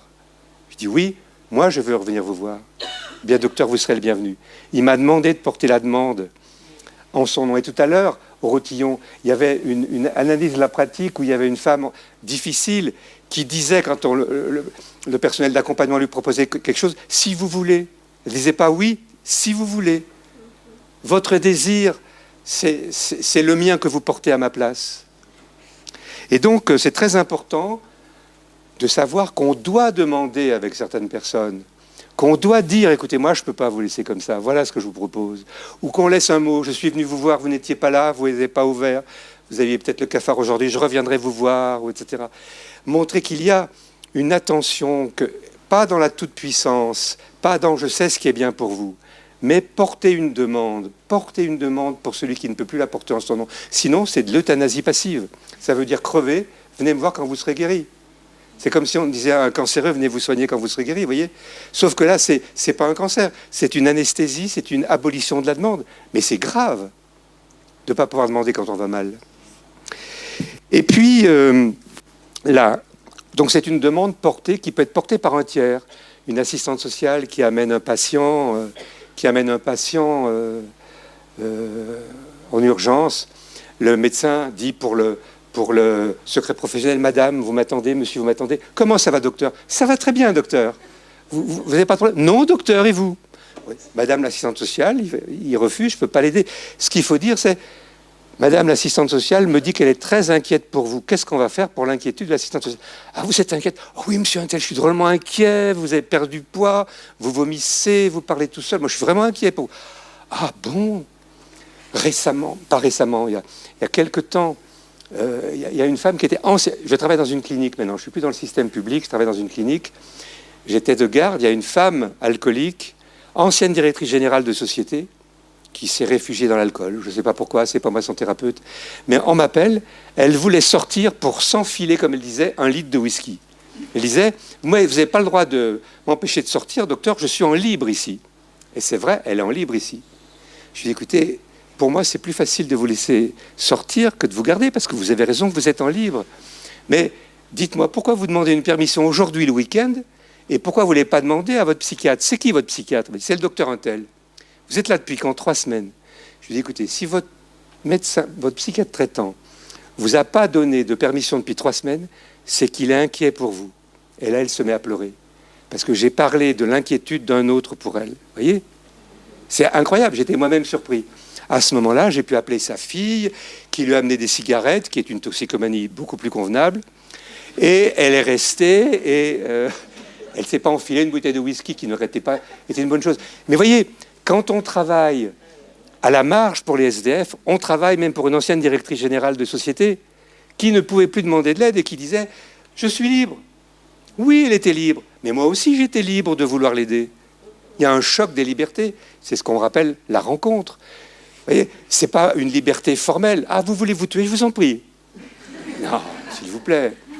Et c'est un peu ça maintenant. Hein, on va travailler sur la demande. D'accord, mais quand il n'y a pas de demande, eh ben, il y a la demande des autres. Donc, sans toute puissance, j'insiste. Bon, il y a une inversion de la demande. Je passe rapidement dans les signes paradoxaux, mais c'est important. C'est-à-dire que vous avez des gens qui vont parler de ce dont on parle à un psychiatre, soit aux policiers, soit aux travailleurs sociaux, soit à l'horlogeur. Ils vont parler de choses très intimes. Et puis, le travailleur social leur dit « Allez voir un psychiatre ». Et au psychiatre, ils vont dire « Docteur, j'ai pas de travail, j'ai pas de logement ». Et le psychiatre va dire « Allez voir un travailleur social ». En réalité, il y a une inversion de la demande qui fait partie de ce qu'on appelle un monde à l'envers. Je ne vous en parle pas trop, mais il faut comprendre que quand on est dans les logiques de la survie, on est dans un monde à l'envers. D'où le paradoxe. Donc il faut accepter d'être délogé provisoirement de son cœur de métier, qu'une assistante sociale puisse écouter des choses qu'elle n'est pas supposée écouter, sans dire aller voir un psychiatre tout de suite, et qu'un psychiatre puisse écouter des choses de l'ordre des objets sociaux, sans dire tout de suite aller voir l'adjoint au maire ou aller voir une assistante sociale, un assistant social. Vous voyez, il faut accepter d'être délogé provisoirement de notre cœur de métier pour pouvoir y loger l'autre. Je me souviens, un jour, il y avait des policiers de Montréal qui se sont mis en grève. Il y avait beaucoup de précarité là-bas, et les gens arrêtaient, leur parlaient, leur racontaient leur vie. Les policiers ne pouvaient pas supporter. Ils disaient non, on est là pour vous arrêter, on n'est pas là pour vous écouter. Et je leur ai expliqué ce que c'est que la clinique psychosociale. Il y a une inversion sémiologique, vous voyez. Donc il faut accepter cette inversion. Elle est protectrice pour les gens. Troisièmement, réaction thérapeutique négative. Plus on aide les gens, plus ils vont mal. C'est désespérant. Il faut accepter ce désespoir. Et il faut accepter de ne pas le considérer comme un échec, mais comme quelque chose de naturel. Quand les gens se désanesthésient, ils souffrent de nouveau la souffrance qu'ils ne voulaient pas souffrir.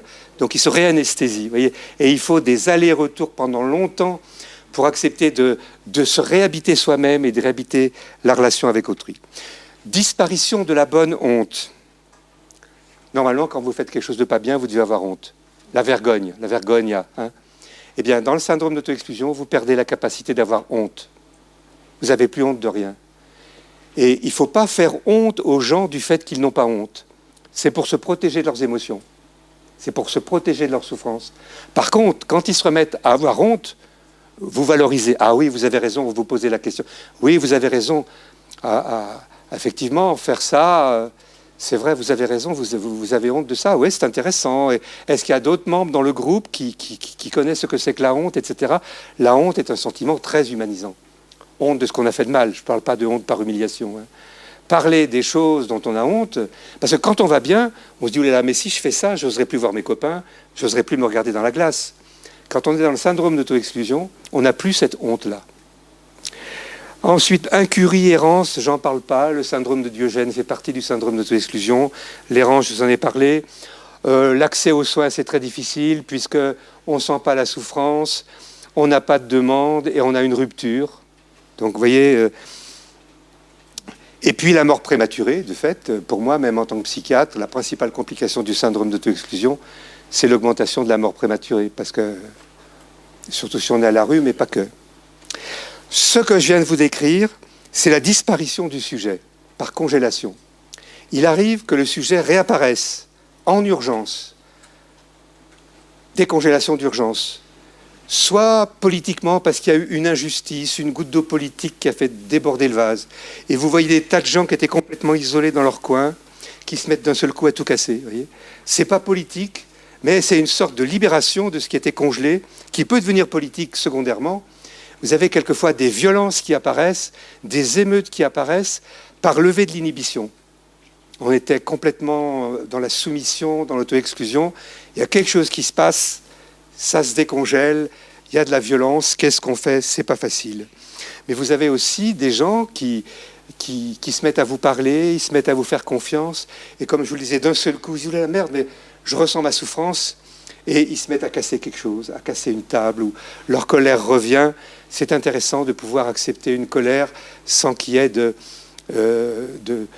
catastrophe au niveau des corps. Et vous avez beaucoup de... Quand il y a une décongélation, vous avez beaucoup de situations d'urgence somatique, psychique, sociale, etc. Une chose sur laquelle je vais insister, à la limite, le reste, je pourrais presque arrêter après, parce que il faut qu'on... 10 minutes, vous croyez? C'est vrai qu'on a commencé tard un peu. Ah, Madame Lodayen est bien, Madame Lodayen, merci. Alors, une chose fondamentale, c'est comme si vous ne connaissez pas les signes paradoxaux, il faut changer de métier. Si vous ne savez pas ce que c'est que l'abolition de la demande, que l'inversion sémiologique, que la réaction thérapeutique, que plus vous aidez les gens, plus ils vont mal, si vous n'acceptez pas ça, il faut changer de métier. Il faut travailler avec des gens qui vont bien. Ah, docteur, j'ai une appendicite, vous pouvez m'opérer? Oui, certainement, sans problème. Non, quand les gens vont mal, ça se passe comme je vous dis actuellement dans notre culture. Il y a quelque chose de fondamental. Un individu isolé, ça n'existe pas. Ça existe comme un concept. Mais nous sommes tous reliés, connectés. Quand quelqu'un refuse de souffrir sa souffrance, c'est celui ou celle qui est en face qui la souffre pour lui. Ça veut dire que quand on reçoit des gens en syndrome d'auto-exclusion, on en prend plein le corps de leur angoisse, de leur souffrance, de leur colère, de leur frustration. Au minimum, ça s'appelle un malaise. Au maximum, ça s'appelle une colère. Je ne peux pas vous soigner, je vous en prie. Allez voir quelqu'un d'autre, je ne suis pas pour vous. En tout cas, on reçoit un malaise. Ce malaise est naturel. On est squatté par le traumatisme de l'autre. Eliane Bottituti tout à l'heure a parlé de la traumatisation vicariante. La traumatisation vicariante, c'est celui qui est traumatisé. Je suis son vicaire, comme le pape est le vicaire du Christ. Je suis son vicaire, c'est-à-dire que je souffre à sa place. Et donc, c'est tout de même important. Les gens mettent à l'intérieur de nous la chose la plus vivante qu'ils ont, leur souffrance. Leur souffrance. Qu'est-ce qu'on fait de cette souffrance ? D'abord, sauf si soi-même on est mal, c'est-à-dire si on sait qu'on vient de perdre sa maman, de divorcer, de déménager. Bon, il y a des moments où on souffre en notre nom aussi, hein, ça va de soi. Mais si vous n'avez pas de raison de souffrir particulièrement, puis que d'un seul coup vous avez une angoisse, un malaise, une envie de partir en vacances furieuse, ou de demander votre mutation, ou de changer de métier, posez-vous la question, qu'est-ce que ces personnes ont déposé en moi ? Et à ce moment-là, vous faites une narrativité, parce que le traumatisme, c'est l'absence de narrativité. Vous écrivez des notes personnelles de ce qui se passe entre vous et vous. Vous en parlez à vos camarades de travail. On ne peut pas travailler seul. Vous en parlez impérativement à vos camarades de travail, à la secrétaire, à votre hiérarchie, en analyse de la pratique. Et in fine, si ça ne marche pas, vous en parlez chez vous. Je sais, quand j'étais faire une supervision à Médecins du Monde avec des bénévoles, il y a une infirmière qui a dit « Oh là là, monsieur Furtoso, heureusement que vous êtes là, je ne veux plus emmerder mon conjoint le soir en lui parlant de tout ce que je vis. » Parce qu'on est forcé, quand on reçoit des choses trop dures, il faut le faire sortir, sinon on tombe malade. C'est dangereux pour soi.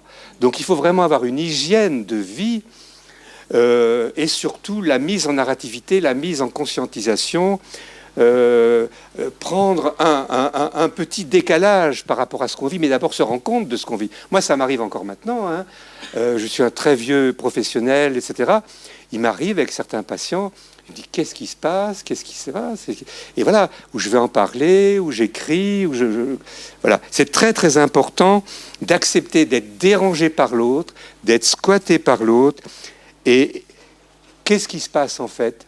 C'est que les patients habitent la relation avec nous. Ils n'habitent pas leur corps, ils habitent la relation avec nous, mais ils nous déposent le plus précieux, leur souffrance. Je vais... Bon, 5 minutes. Je vous donne ma définition de la santé mentale, que j'ai donnée en 1994 dans un congrès international qu'on avait fait à l'Orsper, que j'ai repris dans la déclaration de Lyon 2011, en la modifiant un petit peu pour faire plaisir aux Américains. Elle est un peu moins bonne dans la... Il faut faire plaisir à tout le monde quand on fait une déclaration. Et alors, une santé mentale suffisamment bonne. Je dis suffisamment bonne parce qu'elle n'est jamais totalement bonne. Qui est-ce qui est totalement en bonne santé parmi nous ? Enfin, pas moi en tout cas. Hein. Bon. C'est la capacité, je vous dis tout, puis je vous le commente, c'est la capacité de vivre avec soi-même et avec autrui, dans un environnement donné et transformable par l'activité des gens, sans destructivité, mais non sans révolte. Mais non sans révolte. Alors je commente. La capacité de vivre avec soi-même, pas sans auto-exclusion, parce que celui qui fait une auto-exclusion, il ne vit plus avec lui-même. Et avec autrui, refus de l'exclusion, acceptation de la bonne précarité.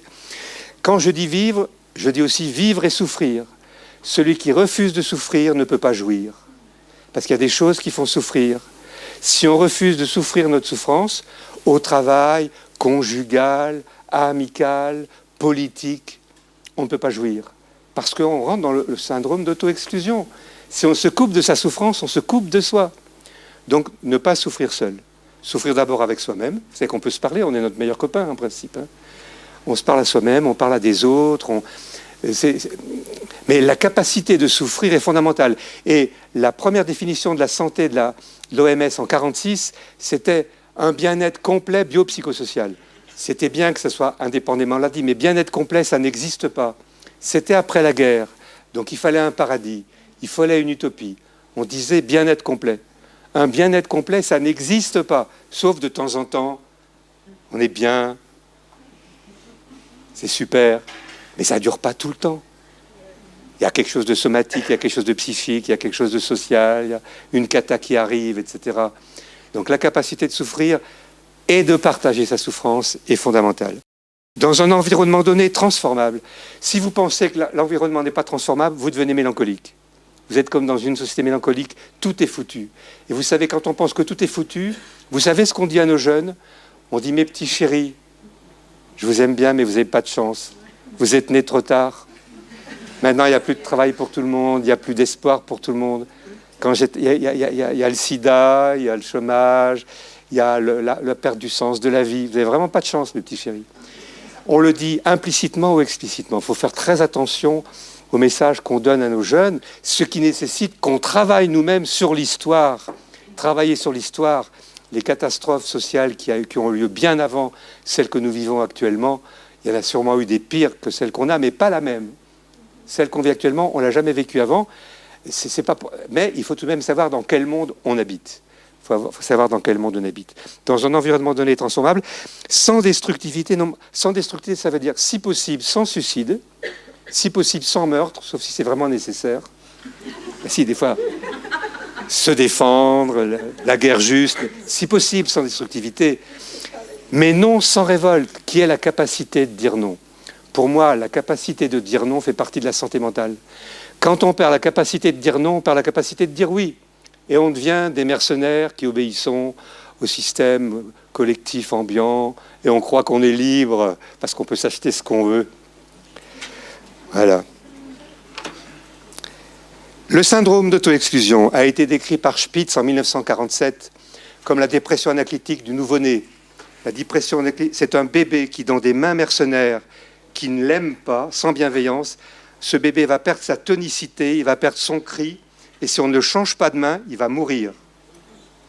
C'est une dépression où le bébé meurt parce qu'il est maltraité, la plupart du temps passivement. C'est ce qu'on a vu dans les camps de la mort aussi, dans les camps de la mort ou dans toutes les formes de génocide encore actuelles. Il y a une sorte d'exclusion active qui donne au mieux la même chose qu'avec les bébés, des zombies ou au pire des morts. Ce qu'il y a d'extraordinaire actuellement, c'est que nous vivons dans une société où en principe ce pourrait être une société d'abondance, mais où il y a d'une part des violences chaudes qui continuent, des violences actives, torture, génocide, assassinat, mais aussi des violences froides. Les violences froides, il faut y être très sensible. Je vous donne un exemple de violence froide, mais nous vivons des tas de violences froides dans le néo-management, des tas de violences froides quand nous sommes considérés comme des molécules dans un flux. Je connais une jeune professionnelle pédagogue, une jeune prof, qui a loupé plusieurs fois ses examens de titularisation. Elle travaille dans un collège. Sa dernière fiche de paye en juin, il n'y avait pas marqué ses horaires pour l'année prochaine. C'est la manière dont on lui a dit qu'elle était virée. On ne lui a pas dit, écoutez, on ne peut pas, vous êtes une excellente professionnelle, mais vous n'avez pas réussi votre concours, donc on est obligé de... C'est une violence, on ne parle pas. On voit simplement, mais qu'est-ce qui se passe? C'est la violence froide. Il y a des tas de violences froides dans notre culture, si vous regardez autour de vous, que ce soit avec les SDF ou avec nous tous. Ces violences froides méritent d'être analysées parce qu'elles sont souvent inaperçues et elles peuvent donner des syndromes de désespérance et d'auto-exclusion.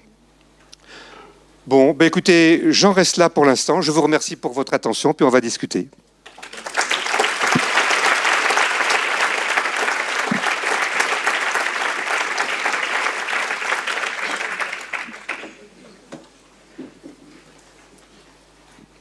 Alors oui, merci beaucoup pour cette conférence.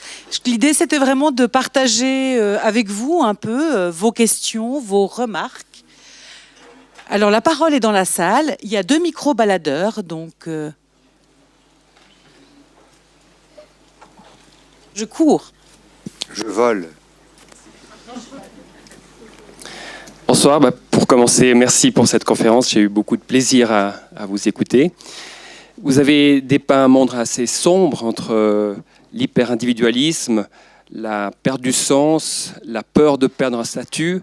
En plus, il me semble que ces phénomènes ne sont pas prêts de s'estomper dans les pays riches et ont tendance à toucher de plus en plus les pays dits du tiers-monde. Pour l'humaniste que vous êtes, comment faites-vous pour ne pas désespérer, en tout cas à court terme? Alors d'abord, j'ai fait une erreur par omission, c'est-à-dire que je vous ai parlé des choses qui allaient mal, je ne vous ai pas parlé des choses qui vont bien. Et il est vrai que dans la presse, on ne parle jamais des gens qui font des choses extraordinaires, l'héroïsme ordinaire du rapport à l'autre. Il y a encore des gens qui font l'héroïsme ordinaire du rapport à l'autre, mais dont on ne parle jamais. Les gens qui se débrouillent pour être dans la bonne précarité, pour aider les enfants, les conjoints, les malades, etc. On n'en parle jamais. Ça existe encore, mais ça n'est pas publicisé. Donc c'est comme si on était dans ce monde que je vous ai décrit, qui est tout de même une tendance lourde et envahissante. Alors je dois vous dire que vous avez raison, la manière dont je reste vivant, parce que j'ai oublié de vous dire que quand on est squatté par le malheur d'autrui et notre propre malheur, parce que nous sommes tous précaires dans ce monde-là, nous sommes tous soumis aux mêmes forces, notre premier devoir, c'est de rester vivant. Notre premier devoir, c'est de rester vivant. Parce que si on ne reste pas vivant, on ne peut pas aider les gens qui vont mal. Et je dirais qu'un des soucis que j'ai, c'est que du fait du néo-management actuel, je le vois dans l'ancien hôpital que je travaille, mais je le vois avec ce qu'on appelle les souffrances au travail, les gens qui travaillent, même s'ils gagnent de l'argent, ont tendance à faire comme l'infirmier dont je vous ai parlé tout à l'heure, c'est-à-dire à avoir une souffrance au travail, un épuisement, voire un burn-out. Il y a des gens qui font des choses extraordinaires. Dans Infirmiers de rue à Bruxelles, j'y suis allé les voir un jour. Ils ont des images au mur.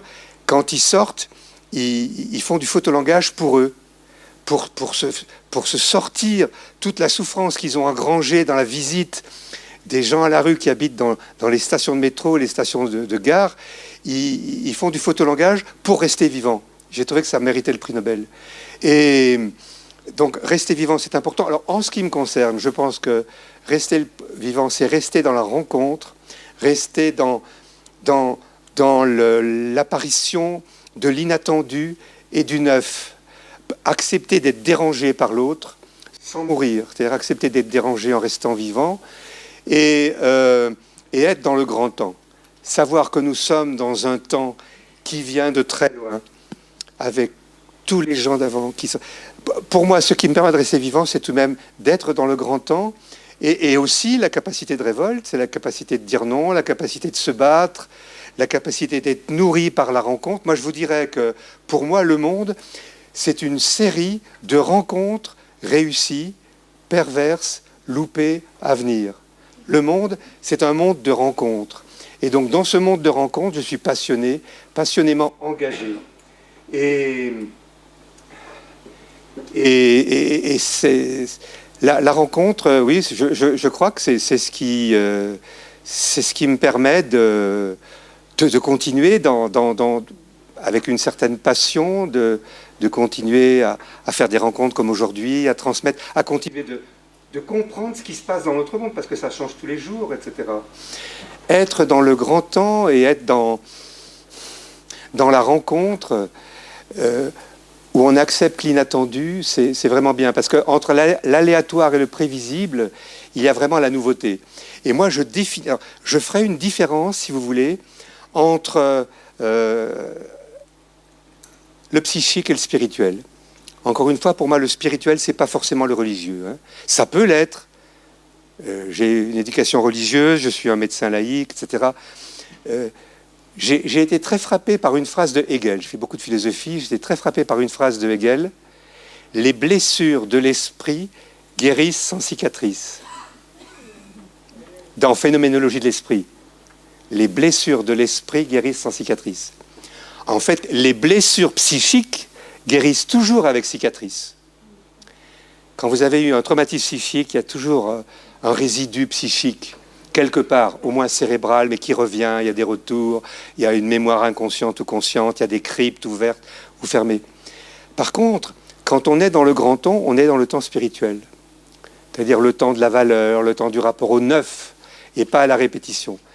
Quand on est dans le rapport au neuf, on est dans un temps où les blessures de l'esprit guérissent sans cicatrice.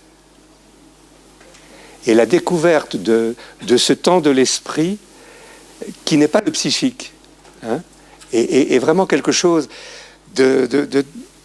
qu'on peut découvrir dans le quotidien de sa vie, ou avoir du mal à découvrir, mais en tout cas, avec mes patients, c'est ce que j'essaye de trouver, c'est comment peut-on guérir sans cicatrice, en gardant les cicatrices psychiques, les cicatrices corporelles. On ne change pas l'histoire, mais il y a une qualité de l'esprit en nous qui peut guérir. Je ne sais pas si Hegel s'est rendu compte de ce qu'il disait, parce que lui, il le disait avec son rapport à la dialectique, puis c'est un génie de toute façon, donc il pouvait avoir des improvisations géniales. C'est extraordinaire, les blessures de l'esprit. Disons, les blessures guéries dans l'amour de la rencontre guérissent sans cicatrice. Ou dans la solidarité. Les blessures de l'esprit qui se vivent dans la solidarité et la fraternité interhumaine peuvent guérir sans cicatrice. Je dis ça comme ça.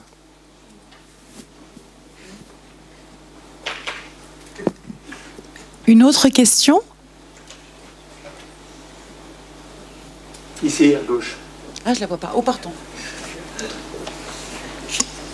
Vous avez parlé tout à l'heure de fraternité et qu'il manquait des pères et des mères. Qu'est-ce pour vous ? Oui, je parle.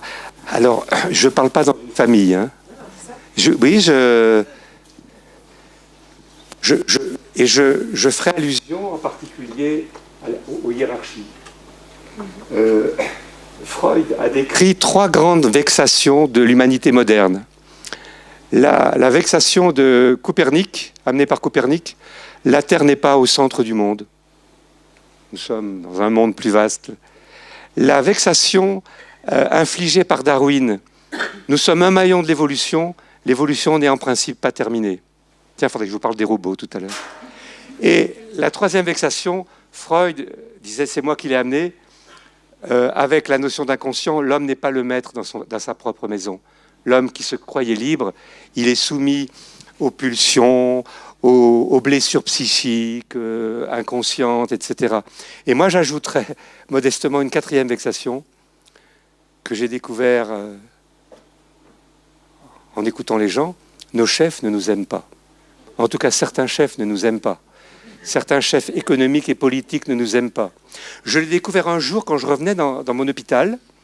Je vais voir le directeur qui était un copain. J'ai toujours été assez copain avec les directeurs. Et en général, avec aussi le politique, il y a comme ça qu'on peut progresser en faisant des alliances de confiance. Et je vais voir le directeur qui s'appelait M. Segad. Il dit, qu'est-ce qui se passe dans votre service ? Il dit, quoi ? Qu'est-ce qui se passe ? Il s'était passé qu'il y avait beaucoup de violence avant que je parte en congrès. Et les infirmières disaient, on ne peut pas attacher les gens violents, en dehors des lieux dédiés à cet effet. Il y a des chambres d'isolement. Et c'est vrai que réglementairement, pour qu'un patient perde la liberté de ses mouvements, comme on est dans un état de droit, il y a des conditions. Et ces conditions n'étaient plus réunies. Et je n'avais pas tellement répondu. Je dis, s'il faut les attacher. Puis j'étais plus tellement dans le service non plus. J'étais à un moment donné où j'étais un peu dans tous les pays du monde. J'avais un peu laissé tomber les choses. Quand je suis revenu, ils avaient envoyé un mail aux 900 postes de mon hôpital en disant leur ras-le-bol, on ne peut pas travailler dans ces conditions, etc. J'ai été les voir, il y avait 2 jeunes infirmières. Qu'est-ce qu'elles m'ont dit en premier ? Monsieur Furtos, vous ne nous aimez plus. Et ça ne veut pas dire vous ne nous aimez plus amoureusement, ça veut dire vous ne nous aimez plus en tant que travailleurs ayant des difficultés. Et j'ai compris à ce moment-là quelque chose, que là, j'étais dans la position du chef qui n'était pas en position paternelle, c'est-à-dire qui ne protégeait pas, non pas parce qu'il est père, mais parce qu'il est en responsabilité. Hein, il est comme tout le monde, c'est un humain banal, classique, mais en tant que responsable d'équipe, il est dans une position parentale, où, disons, les parents sont aussi en position hiérarchique. La preuve, c'est qu'on peut enlever l'autorité, c'est que le juge peut enlever l'autorité parentale aux parents. Donc c'est bien une autorité hiérarchique. Hein. Et c'est là que je me suis dit, mais c'est vrai, on nous parle sans arrêt des scandales que peut-être on ne connaissait pas du temps de Machiavel. Mais on se rend compte que beaucoup de nos chefs aiment le pouvoir ou aiment l'argent, mais n'aiment pas les gens. Alors, il y a aussi beaucoup de chefs qui se donnent, qui travaillent plus qu'ils ne devraient, qui se battent pour leurs boîtes et pour leurs agents, etc. Mais je me suis aperçu malgré tout qu'il y avait comme une sorte d'hyper-conscience que nos chefs s'occupaient de leurs petits problèmes ou des flux, mais plus des êtres humains que nous sommes. Et je pense que ça, c'est une vexation, parce que Freud a décrit que l'idéal collectif est porté par les leaders. Donc quand on s'aperçoit que les leaders ne portent plus l'idéal collectif, qui les porte? Après on dit, ah, et pourquoi les petits voyous font n'importe quoi? Et pourquoi ils feraient plus que les grands voyous, hein? Pourquoi on nous apprend le blanchiment de l'argent, etc., toutes ces choses incroyables? Et pourquoi on ne ferait pas ça partout, puisque l'idéal collectif est bafoué et que ça se sait. Et il m'a semblé qu'on n'a plus de parents aussi, parce que les gens qui sont en charge, en quelque sorte, sont discrédités. À tort pour certains, à raison pour d'autres. Parce que je ne dirais pas que la politique est foutue, que la politique est pourrie, mais je dirais que ce qu'on nous raconte de la politique et de l'économique est pourri et foutu. Et qu'il y a encore des... Moi, j'ai travaillé avec les politiques, je peux vous dire qu'il y a encore des gens qui veulent changer le monde, hein. Il y a encore des gens qui veulent changer le monde. Mais de cela... Donc je pense que c'est une cause importante, ça. Je vous regarde. D'autres questions dans le public? Je vois pas de main. Une question difficile, si possible. Alors moi, j'en ai une quand même. Oui, j'en ai une parce que je trouve que vous nous avez dit tout à l'heure que nous étions des collègues. Nous sommes tous des collègues ici dans cette salle. L'interdisciplinarité, c'est quelque chose que nous appelons de nos voeux depuis longtemps. Mais dans le fond, on voit bien que la collaboration, elle n'est pas aussi aisée qu'il peut sembler, et que dans le fond, parfois, entre le monde des soignants et des psychiatres en particulier, et les travailleurs sociaux, il y a un gap. Un gap. Oui, parfois quand même. Et dans le fond, c'est assez difficile à mettre en œuvre. En vous entendant comme ça donne tout de suite envie d'aller travailler avec vous, hein, je vous le dis tout de suite. Mais je suis pas sûre que ça se passe partout toujours de la même manière. Donc, qu'est-ce que vous pouvez nous dire sur cette question précise? Je pense effectivement que c'est une question qui a failli être réglée à un moment donné. Quand j'ai commencé de travailler avec beaucoup d'autres, la question des réseaux a été une avancée extraordinaire. Et il y avait des médecins de partout, des professeurs d'université, qui se sont engagés dans les réseaux. Et puis, il y a l'évolution de notre monde, problème identitaire, avec des restrictions d'argent. Et ça donne une sorte de rigidification identitaire. Je ne vais faire que le cœur de mon métier. J'ai vu récemment, j'ai été voir le collègue qui m'a remplacé à la tête du département, dont j'étais le responsable autrefois. J'avais été invité pour l'inauguration d'une nouvelle structure ambulatoire. Il a dit... Le social, c'est le social. La psychiatrie, c'est la psychiatrie. Chacun fait son boulot. C'était une violence terrible, une régression terrible. Et ça, c'est le désir de pureté du métier, qui est l'absence de métissage. Nous sommes dans une culture où si nous ne métissons pas nos métiers, nos identités, nos manières de penser, on parlait de ça au Rotillon aussi cet après-midi, même nos manières de penser en des manières très traditionnelles et des manières très rationnelles, nous sommes en difficulté. Donc je pense qu'effectivement, il y a une forme d'exigence de pureté professionnelle actuellement qui va à l'encontre de ce qu'on a connu peut-être les dernières décades. J'espère que ça ne va pas durer. Ce que j'aimerais faire, moi, c'est un livre où je reprenne tout ça pour essayer. Mais bon, vous savez, les livres, ça ne change pas le monde, mais j'aurais envie avec l'autorité que j'ai accumulée parce que quand on vieillit, c'est vrai, on a une autorité c'est intéressant. Quand j'étais jeune, on disait Furto, c'est un jeune médecin. Jusqu'à 50 ans, on disait Furto, c'est un jeune. On verra quand il sera vieux, il ne parlera pas comme ça. Puis non, j'ai toujours continué d'être un peu hétérodoxe, mais il faut utiliser l'autorité qu'on nous reconnaît pour dire les choses comme elles peuvent se passer. Parce que c'est vrai que sinon, si chacun travaille dans son coin, on est mal. Il faut faire des alliances. Il m'est arrivé de faire des alliances avec les politiques d'homme à homme. Je me souviens un jour, j'étais allé voir le préfet de région parce qu'il fallait que j'aille parler d'étrangers qui devaient être reconduits aux frontières. C'était une urgence.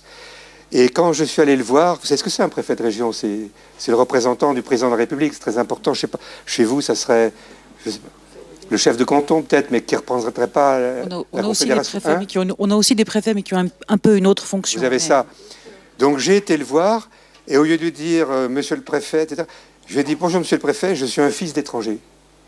Je me suis présenté comme dans ma filiation, dans le grand temps. Et il m'a dit, moi aussi, je suis corse. Parce que et là, on se connaissait professionnellement, mais il s'est passé une alliance intersubjective. Je lui ai expliqué et j'ai eu gain de cause. Je pense qu'il faut travailler avec nos collègues au niveau des états d'âme. Parce que ceux qui sont cyniques actuellement, parmi les chefs politiques, économiques, managériaux, c'est ceux qui, parce qu'ils ne veulent plus souffrir eux-mêmes. J'aimerais pas être un chef aujourd'hui. C'est très difficile d'être en position de chef actuellement, je trouve. C'est atrocement difficile. Se coupent de leurs propres émotions pour être dans la procédure. Ils perdent leurs états d'âme, ils perdent leur âme. Donc, comment rétablir de l'état d'âme sans être trop émotionnel? Comment être dans une relation intersubjective en respectant les limites de chacun? Je trouve qu'on en est là et il faut trouver des... Puis, je ne peux pas vous en dire plus parce que moi-même, je suis inquiet par rapport à... Il y a une régression. Il y a même, à un moment donné, la question de la non-demande était une... comment dirais-je, une acquisition du corpus scientifique en médecine. Hein? Et bien maintenant, ça n'est plus une acquisition. Il faut de nouveau dire qu'est-ce qu'on fait avec les gens qui ont perdu la capacité de demande. C'est plus une acquisition. Alors que j'ai connu une époque où les gens disent ben oui, j'ai fait un rapport officiel là-dessus, c'est passé dans des lois, etc. Il faut être dans le grand temps. Dans le grand temps, voyez. Et dans ce grand temps, il faut agir tout le temps. Le grand temps, ça évite d'être désespéré. Merci. Il y a une question encore, madame. Oui, vous avez parlé du syndrome de Diogène. C'est donc une précarité, une peur de perdre. Quel lien vous faites avec l'auto-exclusion? Bien sûr. Alors, j'ai été rapide, là. Vous voyez, le syndrome de Diogène, c'est l'incurie chez soi, qui a d'abord été décrit par les gériatres anglais sur les personnes âgées, qui n'avaient pas forcément, d'ailleurs, de pathologie mentale, mais plutôt un caractère un peu paranoïaque, ou un mauvais caractère, ou bon, des rapports à la précarité. Et puis ensuite, on s'est aperçu que ce n'était pas que pour les vieilles personnes, c'était pour les malades mentaux aussi. Donc, certains schizophrènes ou paranoïaques peuvent à certains moments avoir des amoncellements chez eux. Et puis ça peut être pour des gens de la rue, puis ça peut être pour des milliardaires. On a décrit le syndrome de Diogène sur des yachts. Il y a des yachts avec des milliardaires qui sont en syndrome de Diogène. C'est pas un problème de pauvreté. En plus, les pauvres peuvent très bien ranger leur maison et les riches peuvent être en Diogène. Vous voyez. Et en fait, en discutant avec, je me suis aperçu qu'il y avait une déshabitation de soi-même, une abolition de la honte, une rupture des liens, et que ça correspondait, que c'était une variété de syndrome d'auto-exclusion. Et le docteur Montfort, qui est le grand spécialiste français de ça, a fini par être d'accord avec moi. À savoir que le syndrome de Diogène est une modalité centrée sur l'incurie dans le logement. Mais donc, plus vous comprenez... Alors, vous allez dans un appartement où il y a des mètres cubes. Vous dites, est-ce que vous voulez que je vous aide? Il a dit, ben non, moi ça va, moi je suis bien. Écoutez, je ne peux pas vous laisser comme ça. Regardez, je ne peux même pas vous asseoir dans votre cuisine.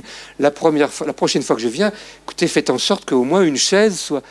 Moi, je ne peux pas rester debout. Puis petit à petit, est-ce que vous ne voulez pas qu'on fasse ceci? Il y a une association qui peut venir. Est-ce que vous avez un cousin qui pourrait venir, etc. Et puis, et petit à petit, de proche en proche, on a une demande qui peut être portée par des proches aussi qui peuvent venir. Et sans vouloir guérir, simplement garder le syndrome de Diogène compatible avec une vie sociale. Parce qu'il y a une chose que j'ai appris en vieillissant, avec les lacaniens, je dois dire. Dans mon service, il y avait des présentations de malades avec les lacaniens qui, en France et en Europe, sont les psychanalystes qui s'occupent le plus de l'exclusion sociale. C'est curieux, mais c'est comme ça. Et donc, il venait dans mon service, il y avait des présentations de malades qui étaient toujours intéressantes.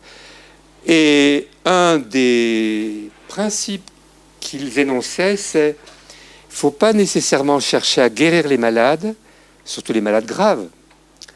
Hein, il faut aider à rendre compatibles les symptômes avec la vie sociale et avec la vie avec soi-même. Chercher une compatibilité viable. Donc, quelqu'un qui a un Diogène, vous n'avez pas à lui demander de devenir obsessionnel. Vous comprenez bien, ça serait idiot. Mais que ça soit compatible, qu'il n'y ait pas d'odeur, qu'il n'y ait pas de plainte des gens, qu'il ne soit pas exclu, qu'il n'y ait pas des cafards partout, qu'il puisse recevoir ses amis. Alors, chaque Diogène est différent. Un jour, je parle avec une patiente, elle me dit « Je ne peux pas inviter mes cousins chez moi. » Je dis « Pourquoi ?» Elle m'explique qu'elle est en Diogène, enfin, avec ses propres mots. Mais je lui dis « Mais pourquoi vous ne rangez pas ?» Elle m'a dit « Mais si je range, je n'aurai plus personne. » Pour elle, elle avait rompu avec ses enfants et les objets étaient comme des personnes vivantes d'un point de vue animiste. On parlait de l'animisme. Il y avait une relation animiste aux objets. Et les objets dans le Diogène représentent des deuils non faits, présentifiés sous un mode concret. Le Diogène est un mausolée. Et maintenant qu'elle est en train de se réconcilier avec ses enfants, parce qu'elle veut se marier avec un sans-papier dont elle est amoureuse, qui lui fait le plus grand bien, bien qu'il profite d'elle. Et elle est en train de ranger de reprendre contact. Mais qui est un type très bien. Hein. Il fait son métier. Et elle est en train de reprendre contact avec ses enfants. Elle range son appartement. Elle n'a plus besoin d'avoir des pseudo-enfants dans sa maison. Mais il y a plusieurs variétés, mais c'est toujours par rapport à quelque chose qui n'est pas vécu dans le rapport de soi à autrui et qui est anesthésié. Oui, pour moi, le Diogène, c'est un des symptômes de l'auto-exclusion, absolument. Comme l'errance. Mais y compris l'errance des grands milliardaires mondialistes qui vont d'Hilton en Hilton en abandonnant leurs enfants, comme les gens de la rue. Hein. Moi, je peux vous dire, j'ai travaillé avec des traders. On peut souhaiter à aucun de ses enfants d'être un trader. Hein. Moi, je suis content que mon fils, un jour, m'a téléphoné en disant « Papa, est-ce que tu me permets de laisser le métier ?» On avait dépensé beaucoup d'argent pour qu'il soit dans la finance, etc. Mais je lui dis « Mais écoute, mon fils, tu fais comme tu veux. » Mais j'étais un peu triste parce que j'aurais aimé qu'il change le milieu des traders du dedans. J'aurais aimé que, étant le fils de son père, parce que je connais beaucoup de financiers qui sont des gens éthiques et qui ne supportent pas la manière dont ça fonctionne. J'en connais. Et j'aurais aimé qu'il y ait un groupe de financiers, de traders, qui disent « ça suffit, on refuse de travailler comme ça ». Et ça viendra peut-être un jour. J'aimerais beaucoup faire des groupes d'analyse de la pratique avec des financiers. Voilà, vous avez encore des choses à faire. Oui.